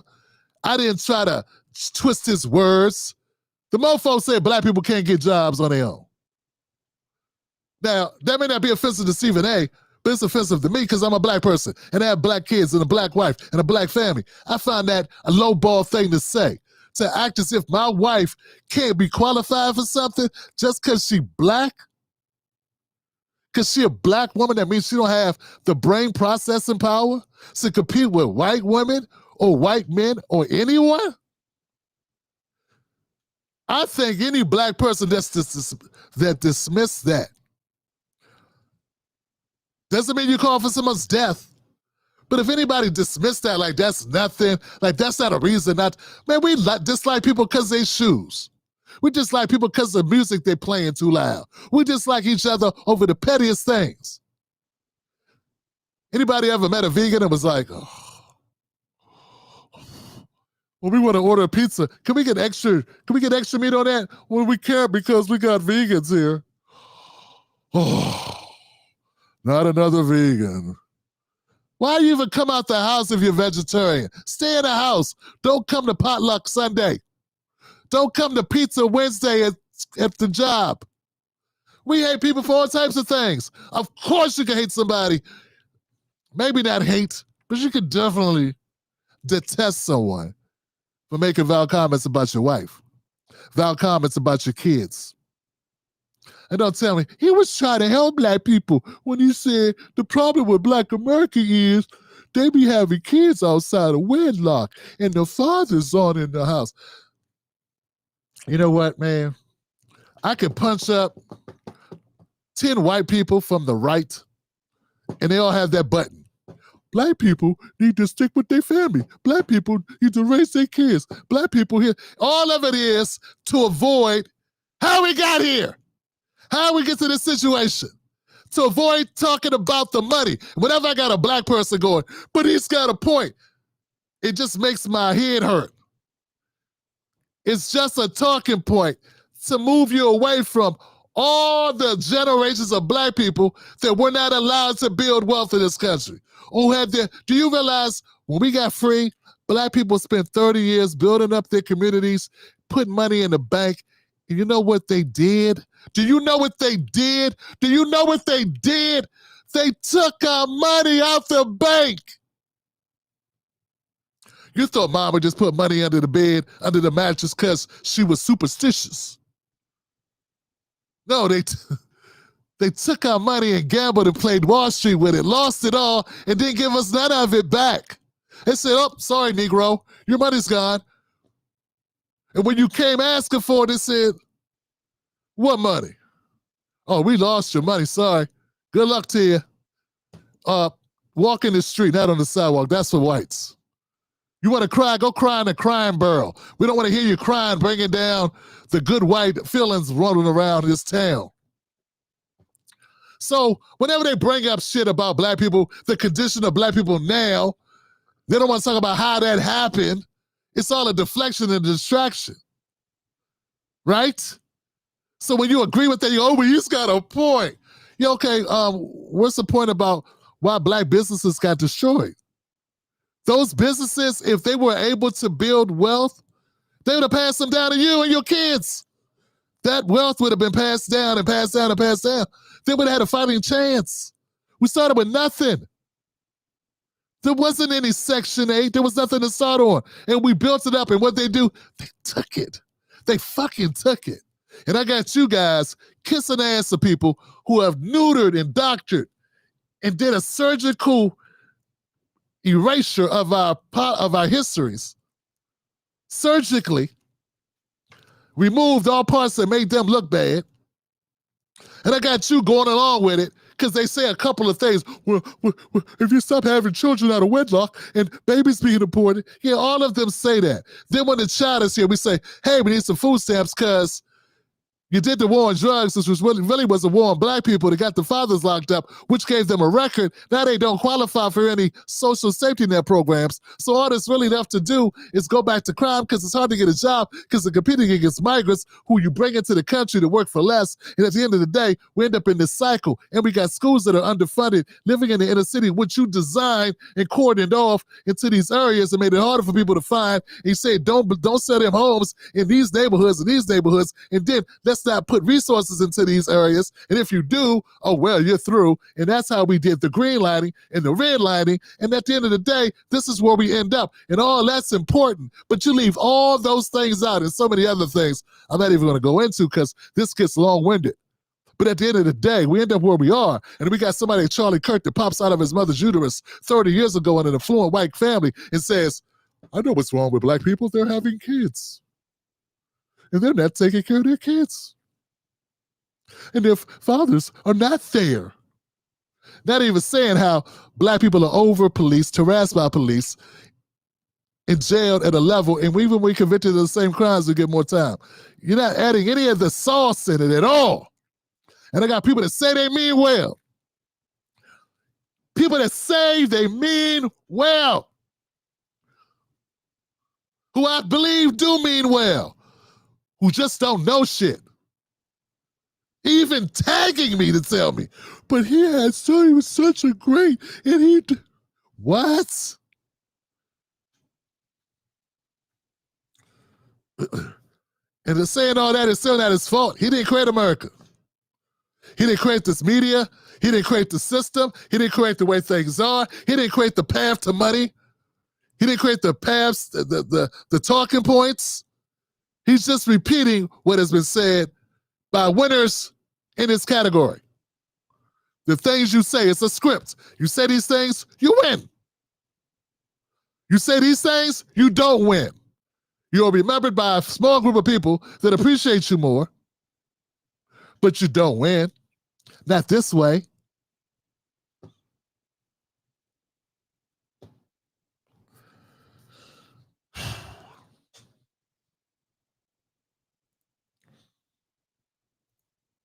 When I'm on Mad Dog Sports Radio to talk sports, and that's exactly what I'm going to do. But make no mistake about it. When I say that I'm a conscientious observer, that I'm an American citizen, that I'm just somebody who cares, and I'm somebody who believes in and tries to promote the importance of having a core decency attached to every one of us as human beings, I mean it. I mean it. So he's supposed to be Gandhi, Props to the New York Yankees organization. Look, this guy's Gandhi, huh? That's why he does what he does, because he's promoting a core decency of everyone. That's his purpose. I thought your purpose was to make money and make money for your bosses. I thought he said, didn't he famously say, this guy famously says he gets up every morning and tries to come up with ways to make his bosses more money. That's what he said. He wasn't talking none of this, I am a core decency of people, and I'm here to make the people feel this, and I'm here to uplift people, and I'm here to run the core, and I want to bring it. No, this is very new. Because this mofo was saying he was a super duper capitalist, and his whole purpose was to get up every day, to go to work and make as much money as humanly possible for his white boss and white organization. And if he got to throw a couple brothers in under the bus for smoking weed, so what? That was Stephen A. Smith up until 18 months ago when some dumb dipshit liberal said, hey, Stephen A. could be a politician. That's what he could do. He could be a politician.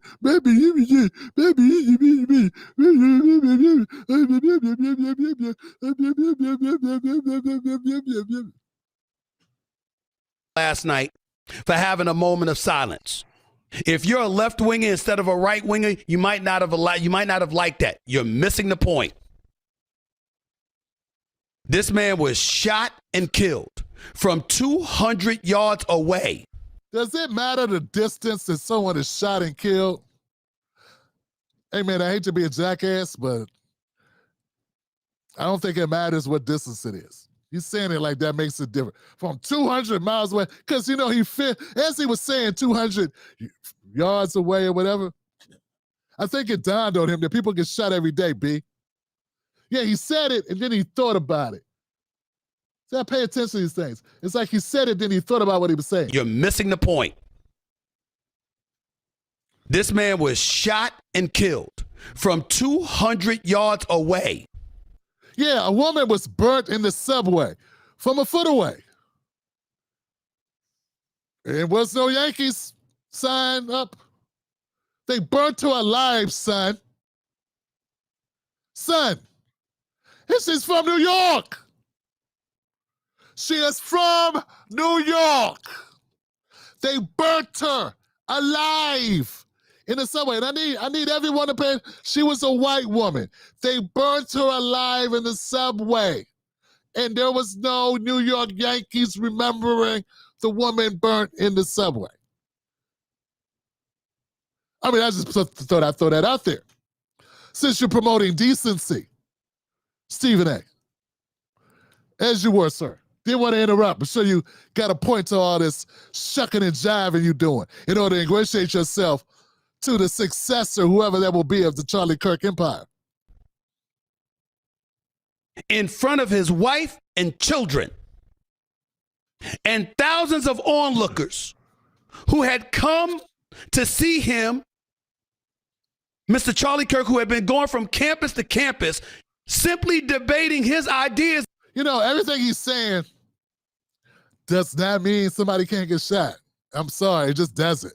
And he was talking in front of people, and people saw it. And he's doing this like he was preaching, like he was Jesus.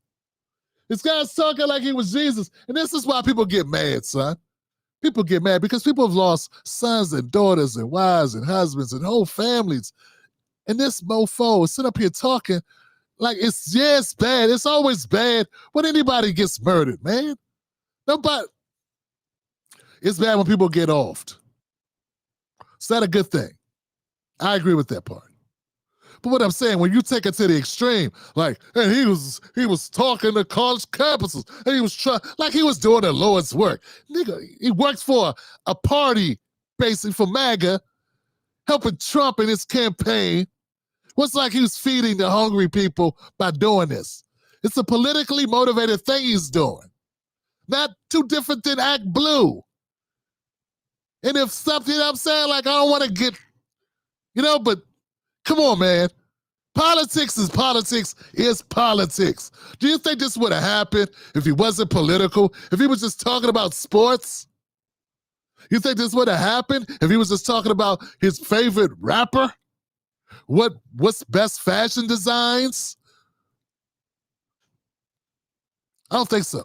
If they should have traded LeBron? No. This is politics. Man, what is going on, man? I don't even think I got the energy for more Stephen A. It's against those who might differ from him. That's all. And his life was taken. His life was taken. It was. He's gone. He is gone. At 31. At 31. Yeah.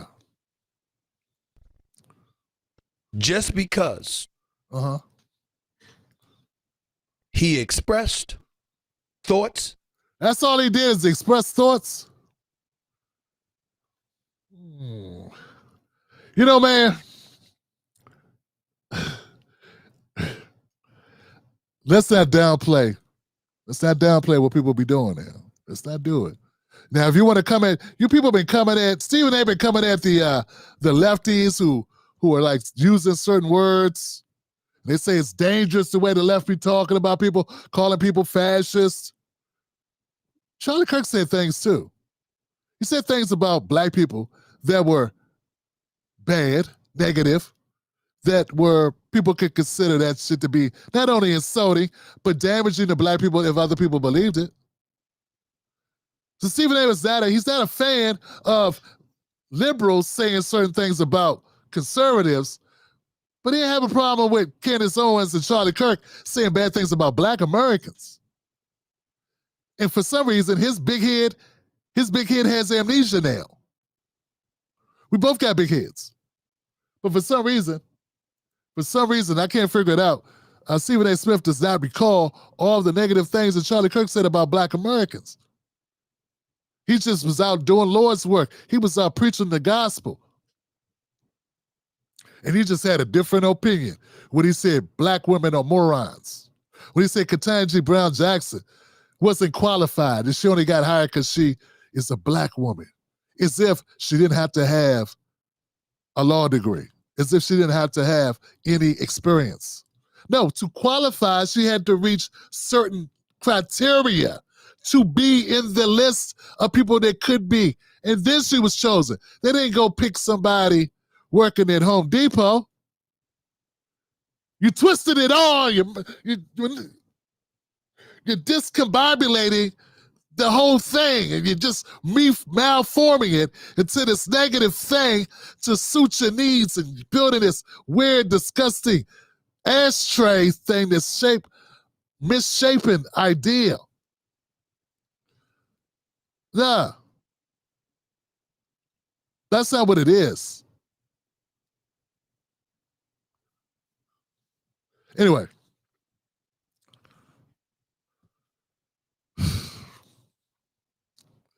I gotta wonder sometimes, man, what people are thinking about when they get to the Stephen A. Smiths and they get to this. It's just like what they do. Folks, you gotta let me know what you think about this. Put it in the comment section below. Does it make any sense what Stephen A. is doing? He's not the only one. There's many, many others that are, and I feel that they're all trying to get ahead. There's a vacuum that's gonna be left behind by Charlie Kirk. I don't want to understate that. There's a vacuum being left behind by the absence of Charlie Kirk. You're going to see a lot of infighting, a lot of headbutting, trying to get into that space, trying to be the next Charlie Kirk. That's what's going to happen. It's already happening. The moment he was pronounced, the race began. Make no mistake about it. That's what's going down. So everybody's cozying up, sliding on in, trying to pivot.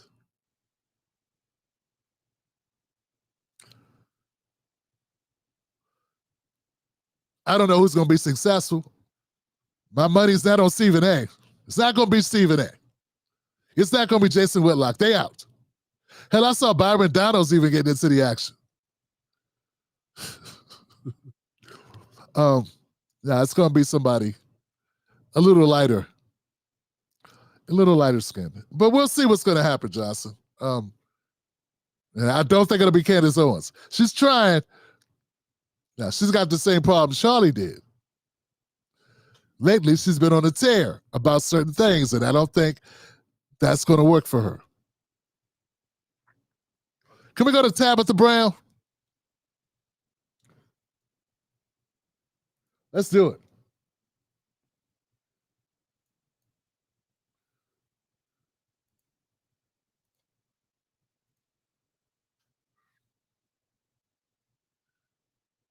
So this video was out there, and I said, you know what? Let's switch things up a little bit and talk about this video that's gone viral by entrepreneur and influencer Tabitha Brown and the comments that she made about entrepreneurs.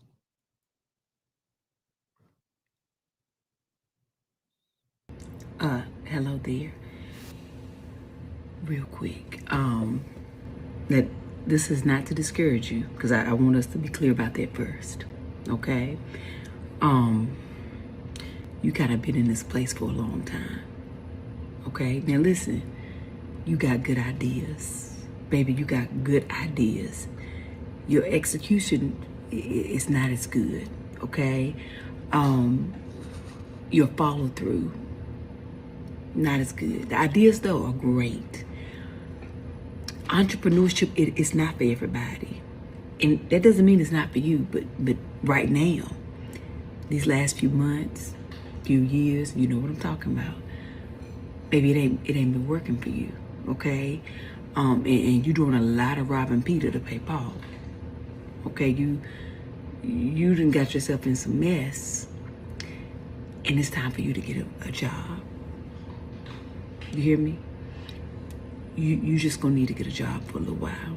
Okay, it don't mean your ideas ain't good.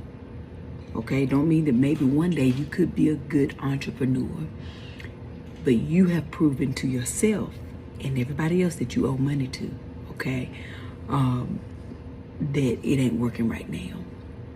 Okay, it ain't worked for a while. It actually has never worked yet.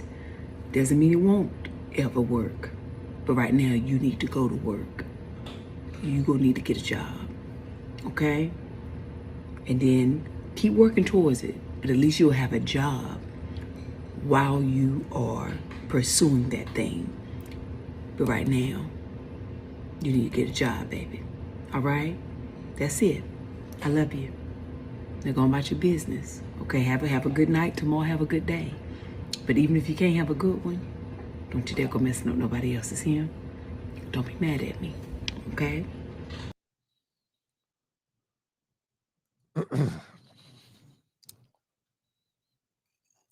Gaslighting. So Tabitha made this comment, this little clip she put out. I don't know why she put it out. It would have been great if she put a story behind it, maybe mention a person in her life to make it seem a little bit more like she wasn't just, punching down, so to speak. So it could really seem like, hey, this is the advice I had to give a friend who I love. Yeah, maybe Tabitha could take some notes from me. Yeah, I would have began that thing by saying, hey, I got a friend named Larry. And Larry, I love Larry. And Larry's a great guy. And I've known him for years. And I noticed this about Larry. And Larry, his real name not Larry. I would never put Larry out there for real. I can't tell you his real name. And blah, blah. And then I would have told the story. Because see, now I'm talking about a friend and I'm sharing it with people that might benefit from it. This isn't for everybody. This is for my friend who I love, who I can't tell him. Maybe you got a friend like this. Maybe you can send him the video. I don't know. Maybe that way it won't be you telling them. Some slick way to do it. But not Tabitha. She just jumped out the gym and gave you tough love. She said you ain't been following through on your follow through. She said that entrepreneurship just ain't you. It's never been you. It's never worked out. It's taking too long to work out. It'll never work out. You wasted time. You owe everybody money. Everybody mad at you. You owe everybody money. You robbed Peter to pay Paul. And this has been going on the last few years. Did I mention it never worked? It's never worked. It could work one day, just ain't working now. Get a job. Get a job while you're chasing that dream. Get a job. Now, don't be mad at me. Don't go mess up nobody else's day because your day ain't shit. How'd she get so big talking like this? Now, hey, look, it works for her, so she knows something I don't know. She's a lot bigger than me. So evidently, people like this. Controversy. Now, I got a couple things about this. One thing is, she's right and she's wrong. She's right. Let's talk about what she's right about. She's right. Entrepreneurism isn't for everyone. Entrepreneurship isn't for everyone.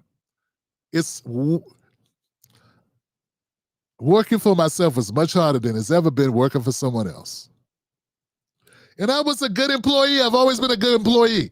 I've also been a contractor, which has a lot less stability than being an employee. They don't have to give you shit. No benefits, and they can cut you at will. This is DMC. When you work in Virginia, for instance, employee at will. Northern Virginia, employee at will, meaning they don't really need a reason. Don't come back tomorrow. And you say, okay. I worked in the industry where you go home and you get a call on your voicemail before you wake up not to come in. That's how much love they give contractors. People complain about contractors making all this money. They don't know the life of contracting. It is cutthroat. No Christmas. I grew up as Jehovah's Witness, but I didn't know I was signing up for this shit again. No holidays? Anyway, so look, guys.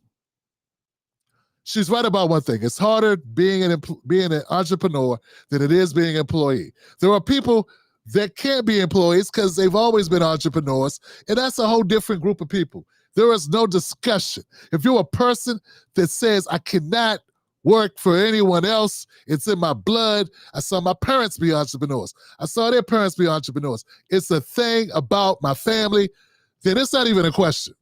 Then there are people who may have got caught up, may be caught up in the legal system. And it's hard to get a job. And you decided, you know what? Forget this. I got to build my own lane. If I don't build my own lane, I starve. Those people don't have options. Tabitha's not leaving room for those people. And this right here, and when you have the following that Tabitha has, it would have taken her just an additional 20 seconds, 30 seconds to throw in those differences so that those people would know they're not being talked to. Like, you know what I'm saying? You can clarify it. It won't be as viable because it won't be as controversial, but it will be more effective, I think. So that's the first thing. There are people whom her conversation had nothing to do with. Not because they hard-headed, not because they too dumb to realize that life is hard and running a business is hard, but because they not cut from that, they're going to do it anyway. That's who they are. And I've met people like this. Either they are forced by the situation that they are in, that they must be entrepreneurs, or they were born, bred to be entrepreneurs. That's all they know. It's always, what can you do for yourself? Never, who can hire me? There are people like that.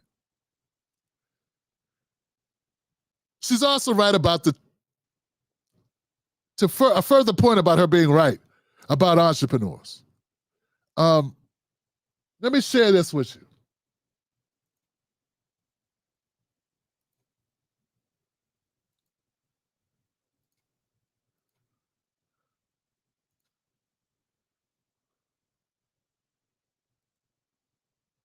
Okay, so here goes my list, fam, and I hope you can see this.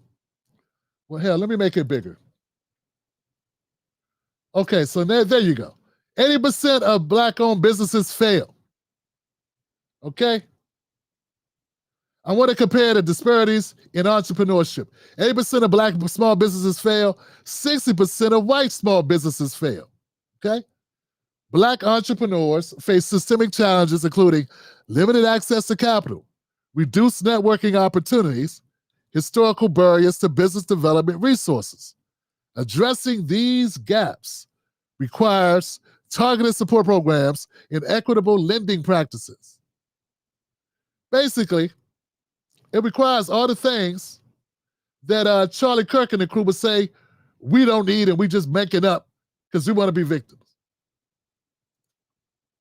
Yeah, access to networking. Black Americans receive, 3% of venture capitalist money is given to Black American small business. Like 90-something% of venture capital funds go to white guys. So the whole venture capital play that you see people doing a venture capital, what I mean by that, I mean like Shark Tank. You see Shark Tank and every show they got a Black person coming out. You're like, wow, yeah, this is good. See, we got a shot. What they don't tell you is this is not real life. In real life, the numbers is the numbers. You know who gets the investment? White guys. And you know who's doing the investing? White guys. Probably why white guys get the investment. And when we start talking about loans, when we're talking about another lopsided situation, having less access to resources, which will give you less collateral to get business loans from, because you come from a family who maybe your parents had the same opportunities to develop the nest egg that will give you the leverage and the resources to have the equity, to have the ability to use that as leverage in order to launch your business. The fact is, many people start businesses and they fail. Within the first 5 years, 80% of Black small businesses fail. 60% of white businesses fail. The white businesses didn't fail because they wanted to fail, Johnson. They wanted to win too. That's how hard it is to be in business for yourself. So Tabitha's right about that. She should have used some numbers. She could have. Hey, I got them 4. I looked that up and created that graphic to share with you tonight because I want you to know this ain't just feelings. This is not just wanting to make people feel bad and not chase their dreams. I want you to chase your dreams. This is my dream. I'm chasing it. I'd have been a lot more financially stable just sticking in the IT field. You wouldn't know who the hell I was, and that'd have been okay. Okay? So she's not wrong about business failures. She's not wrong about how tough it is. She's right. She's right again about this, and she didn't bring this up, but let me add this. She did bring it up. My bad. She brought this up. She says, have a job while pursuing whatever you're doing. I had a job while I was doing this. Folks, I used to go to work full-time, come home, cut on my computer, and do a live stream. I did that for the first 2 years. That's what I did. This was like a hobby that I wanted to be full-time, but I had bills and I had a family, and I can't just make that type of change without having something in place. And to be honest, I'm going to be totally honest with y'all. If a contract that I was on would have got renewed, I probably wouldn't have been doing this full-time. I was working full-time as a contractor. A contract ended. I was doing this. I had been doing this 18 months. And I said, what the hell? I don't want to go back to doing IT anyway. I've been doing this for a year and a half. Let me stick it out. Let me put all my time and energy into it. And I want y'all to know, Mrs. Black ain't gonna like me telling y'all, but she wasn't that very happy about it. She was like, look, baby. She said, baby, I don't want things to change. I like things the way they are. She could not imagine how I was going to be able to make money doing this shit. What? And don't get me wrong, I had other businesses before this business. I did IT businesses. I did copywriting businesses. I'm a writer. I'm a published writer. I wrote articles, speeches, all this stuff. So I started off doing other things. They didn't pan out. So Tabitha's not wrong. It's just I had a job while I was doing them. And then when I started doing this, it kind of lined up. I have passed the 5-year mark. I'm at 10 years, full-time, successful business. I have nowhere near the influence of Tabitha. I haven't been on shows, haven't been featured in big articles like that. Been in a couple articles because I do controversial political stuff, but never the notoriety of a Tabitha. More people know who she is than they know who the hell I am. But I can tell you, I've been able to succeed on a small level. I can't say it's for the money. I made more money outside of this. But I make enough where I can still hold my head up high and pay my bills and not drag down my family. Keep everybody indoors, everybody fed, everybody okay. But I made more money. So if it's just money you're looking for, I'm just saying, you might want to keep your day job. Now, this is the part I disagree with Tabitha on. Because up to that point, I'm agreeing with her, right? I disagree. I disagree with the idea that people can't do it. You can do it. The real question is, should you do it? Because you don't know how long someone's been going. Man, you're going to have to ride stuff out. You have to do things, try things. The problem is, when you got resources, you're allowed to fail. When you have support, you're allowed to fail. That's the real kicker, man. People start businesses and they fail. Some of those people are able to just pick themselves up and try something else because they have resources, they have support. So there's nothing wrong with trying something and it not working out. It's if you have the resources to take the hit, not go at your spouse, not ruin your life, not resort to self-medicating yourself out of depression, right? All these things, these other things. And like I said, Tabitha's clip was only 2 minutes. She didn't go that deep into it, so I'm not holding it against her. But I will say, there's more to it than that. I would never tell people not to do stuff. Though I would tell people, are you sure? I won't say don't be an entrepreneur, but I would say, are you sure that's what you want to do? Just know I work a lot harder now than I ever did before. We're talking 14-hour, 15-hour, 16-hour days. We're talking even forgetting what food is until your head is spinning and you're lightheaded because you've been working so many hours. And I say, oh, yeah, that's right, I got to eat something. Damn, why am I cranky again? Oh, damn, it's 10 o'clock and I didn't eat today. All I had was coffee. Yeah. Damn, it's been 22 hours since I ate anything.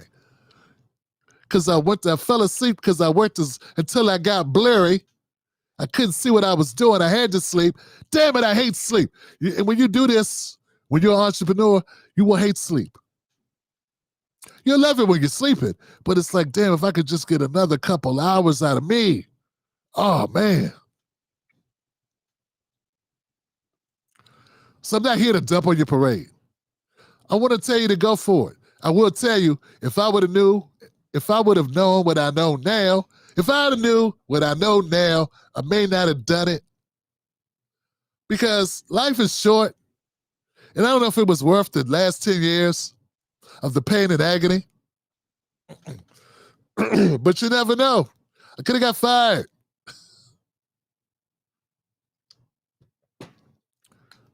A building could have fell in I was in. I could have gotten a car accident on the way to work. Who knows what could have happened? We never can be in two places at once, so we really don't know how things would have turned out. Maybe I'm fortunate I took the out. Maybe it's good I left. The guys that I worked with are still working there. Maybe they're happy, maybe they're not. But if you're someone who has the itch, who feels like they got to go for it, I say go for it. I'm gonna tell y'all something.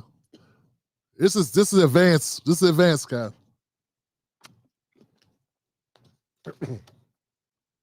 I think a lot of bad things happen in marriages, in relationships, because, and I can only speak for guys, only speak for men, and only from my perspective. Not every guy's like me, but I think men, sometimes if they feel unfulfilled, they pursue things because they're unhappy. And I think whatever's in you, you got to try to pursue it, or you try to fill that void other ways. And that could be, it could be alcohol, it could be drugs, it could be women, it could be gambling, it could be anything. Any type of vice to try to fill it, because you know there's something in you missing, that you're not as happy as you should be. And you don't know what it is. We spend a lot of time at our jobs. We spend a lot of time making a living. If you're doing something you don't really want to do, something that doesn't make you feel fulfilled, like you're doing it, like you feel good about it, that you want, then maybe you're one of those people that's got to do it. And I say go for it, man. I wouldn't say quit your job and go for it, but go for it in every way you can. And then when you start making some money, reevaluate, set a goal, give it 6 months of working your ass off. If you can't work 6 months of working your ass off, make it a side hustle where you put all your time into it on the outside of your job, maybe you don't want it enough. Got to make that decision. And maybe then after that 6 months, you'll determine. That's just my point. That's just the way I see it. I hear people comparing. I see some black people comparing some brother. There's a brother on TikTok. I think his name was Pofo. He was comparing what Tabitha was saying. He was coming down on her hard saying, Apple failed and this failed and Microsoft failed first and this failed. Yo, those businesses have resources, dude. You talking to a camera on TikTok. You use your phone. What overhead expenses do you have? You literally sit on your ass and do like this. Hey, everybody. Man, I'm going through some things, y'all. I can't believe I'm going through these things. These things is bad. Man, I was telling my girl how I was going through things. You ever go through things? Sometimes when you go through things you be going through. And sometimes when you're going through them, you be like, I don't know if I could get through those things I'm going through. You heard? But as you go through those things will make you go, things have changed. You ain't spend no money. You ain't have to fly nobody in. You ain't have to hire nobody. You ain't got no editors, no writers, no producers, nothing. No distribution, nothing. No overhead. Tabitha has a business where she produces goods. Goods require investments. So did Microsoft.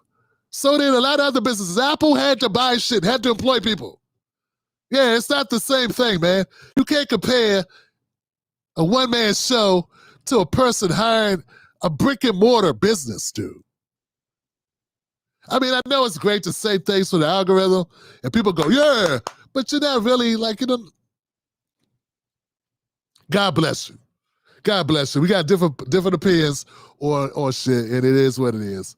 You're more successful with what you do. Power to you. Hope that you succeed and make all the money.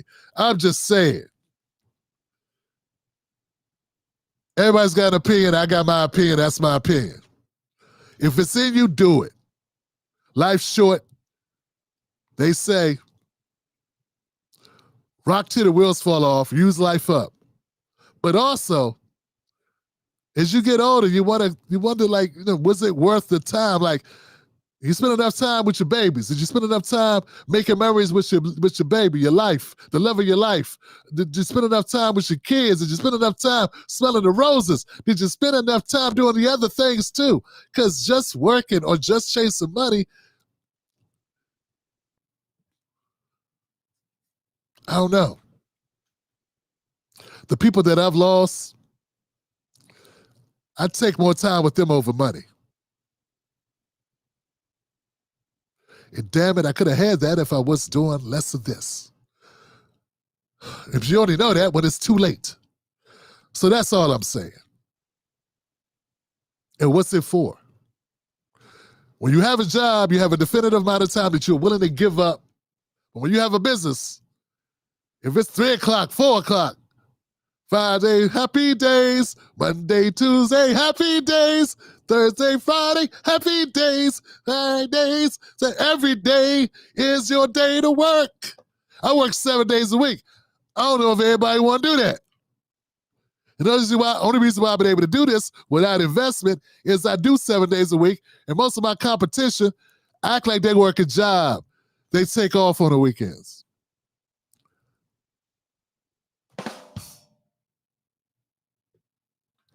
There goes your cheat code.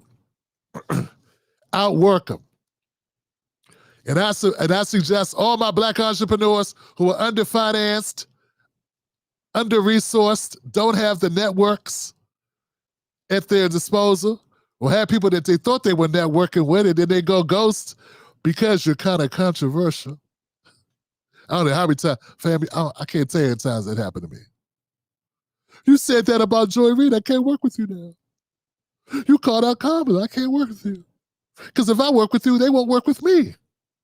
This is literally my life, fam. I thought you was a big badass, taking on the world. Yeah, Tim, I am, but I need to keep these relationships alive, and you're just too volatile, sir.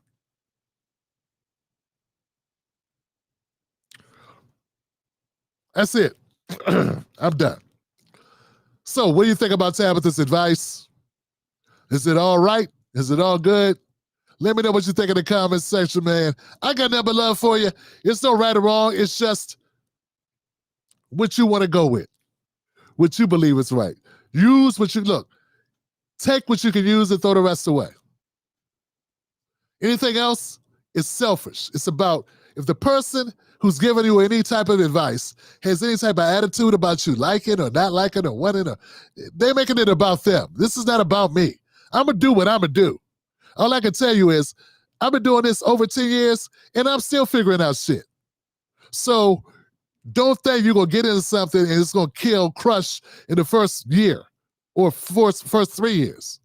It may take 5 years and there's always more to learn. So maybe that's a good thing. Because if it ain't working right away, it could.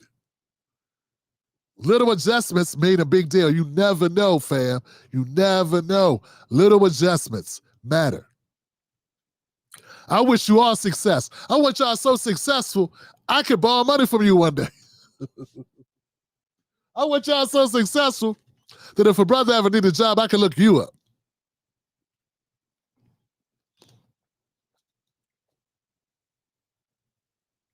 I root for us all.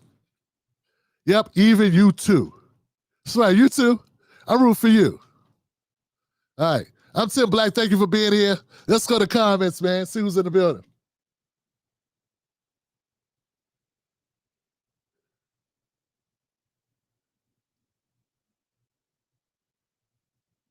I want to be free. I know, fam. Hey, yo, you know what's crazy? You never are. You are never free. Because everybody has a customer. Everyone has a customer. Even if you work for yourself, the customers are the boss. To a certain degree. Now, you can fire your customers and get new ones, but you got to have a customer or you're not in business. The market is your customer, right? Feel what I'm saying? So, yeah, you still got a boss. They just won't fire you. They just make it so you can't live indoors.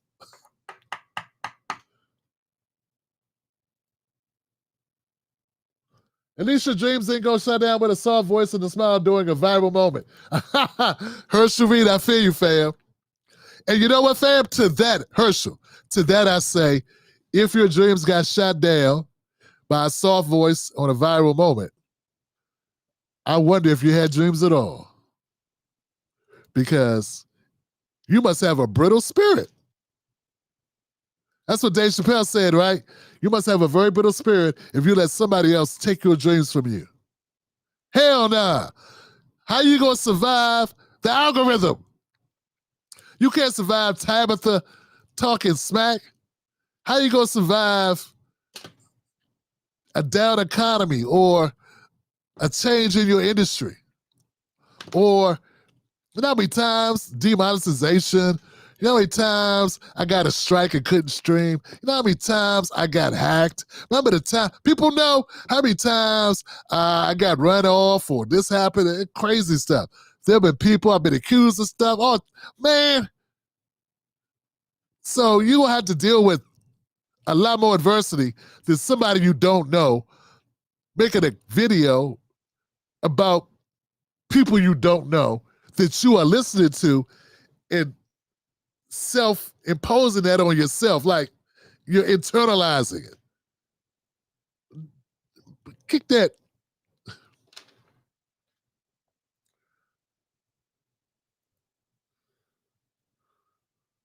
I got nothing but love for y'all, fam.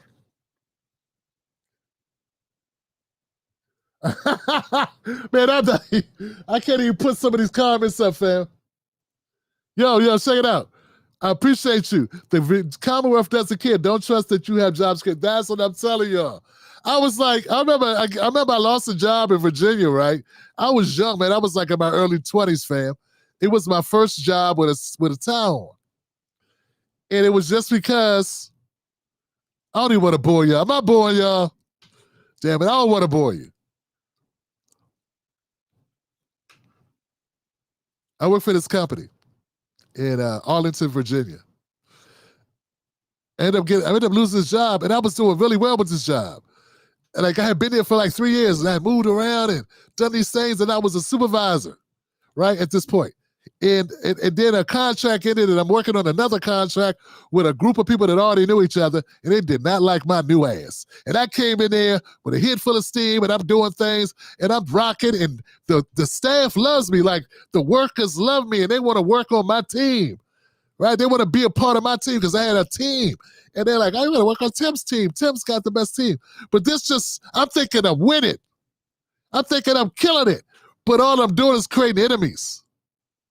And I wasn't old enough to understand, hey, I'm supposed to be like, hold on a second. No. You had a great team over there. Those people are fantastic. That person's amazing that's your supervisor. You need to stay there. Instead, I was like, come be with a winner.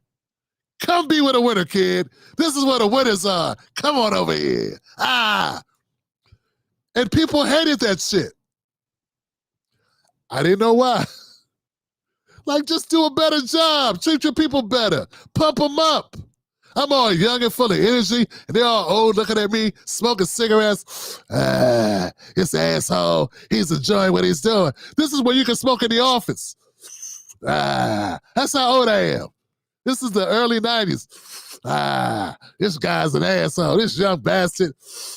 These are all black people. Like, yeah. This N-word, this young N-er, this YN, he over here making people feel all good. Who cares about feeling good? Get this paper. Trying to make people work harder. Man, they plotted to get me up out of there. They went to Mr. Charlie and got my ass up out of there. When I had to go to corporate, and I'm like, what I gotta go to corporate for? I went to corporate. I never forget the guy, my manager I had to talk to. And I remember sitting at his desk. He's a little nerdy white guy with this Charlie Brown haircut. He looked like Peppermint Patty haircut.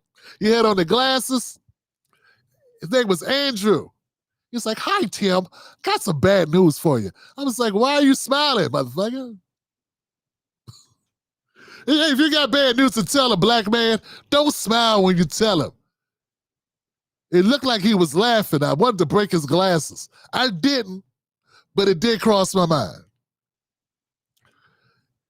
And all I remember from the conversation was being like, but this is my first real job, sir. I was doing a good job. I was killing it. It's like, well, it just didn't work out, Tim. They don't want you. It's really not my decision. This is what the coordinator wants on this project. It was fine, but I remember leaving that job and saying to myself, I would never let another person decide if I could feed my family. And 6 months later, I was at another job, working for somebody else going, hey, everybody.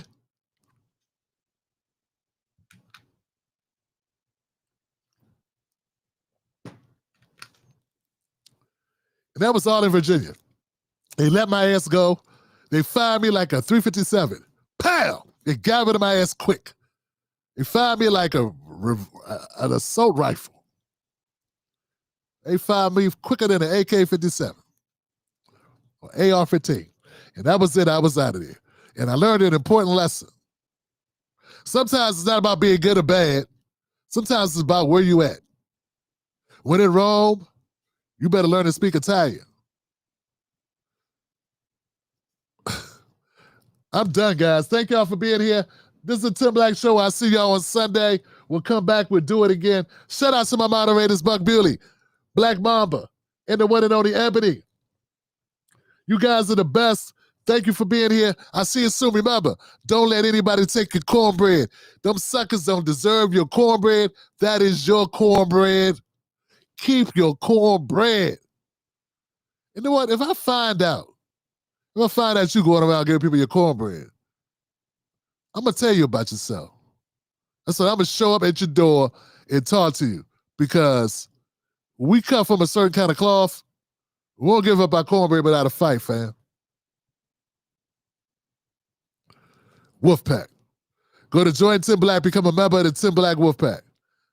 JoinTimBlack.com. And as always, I gotta show you my ladies, or you won't have a good night. There they go.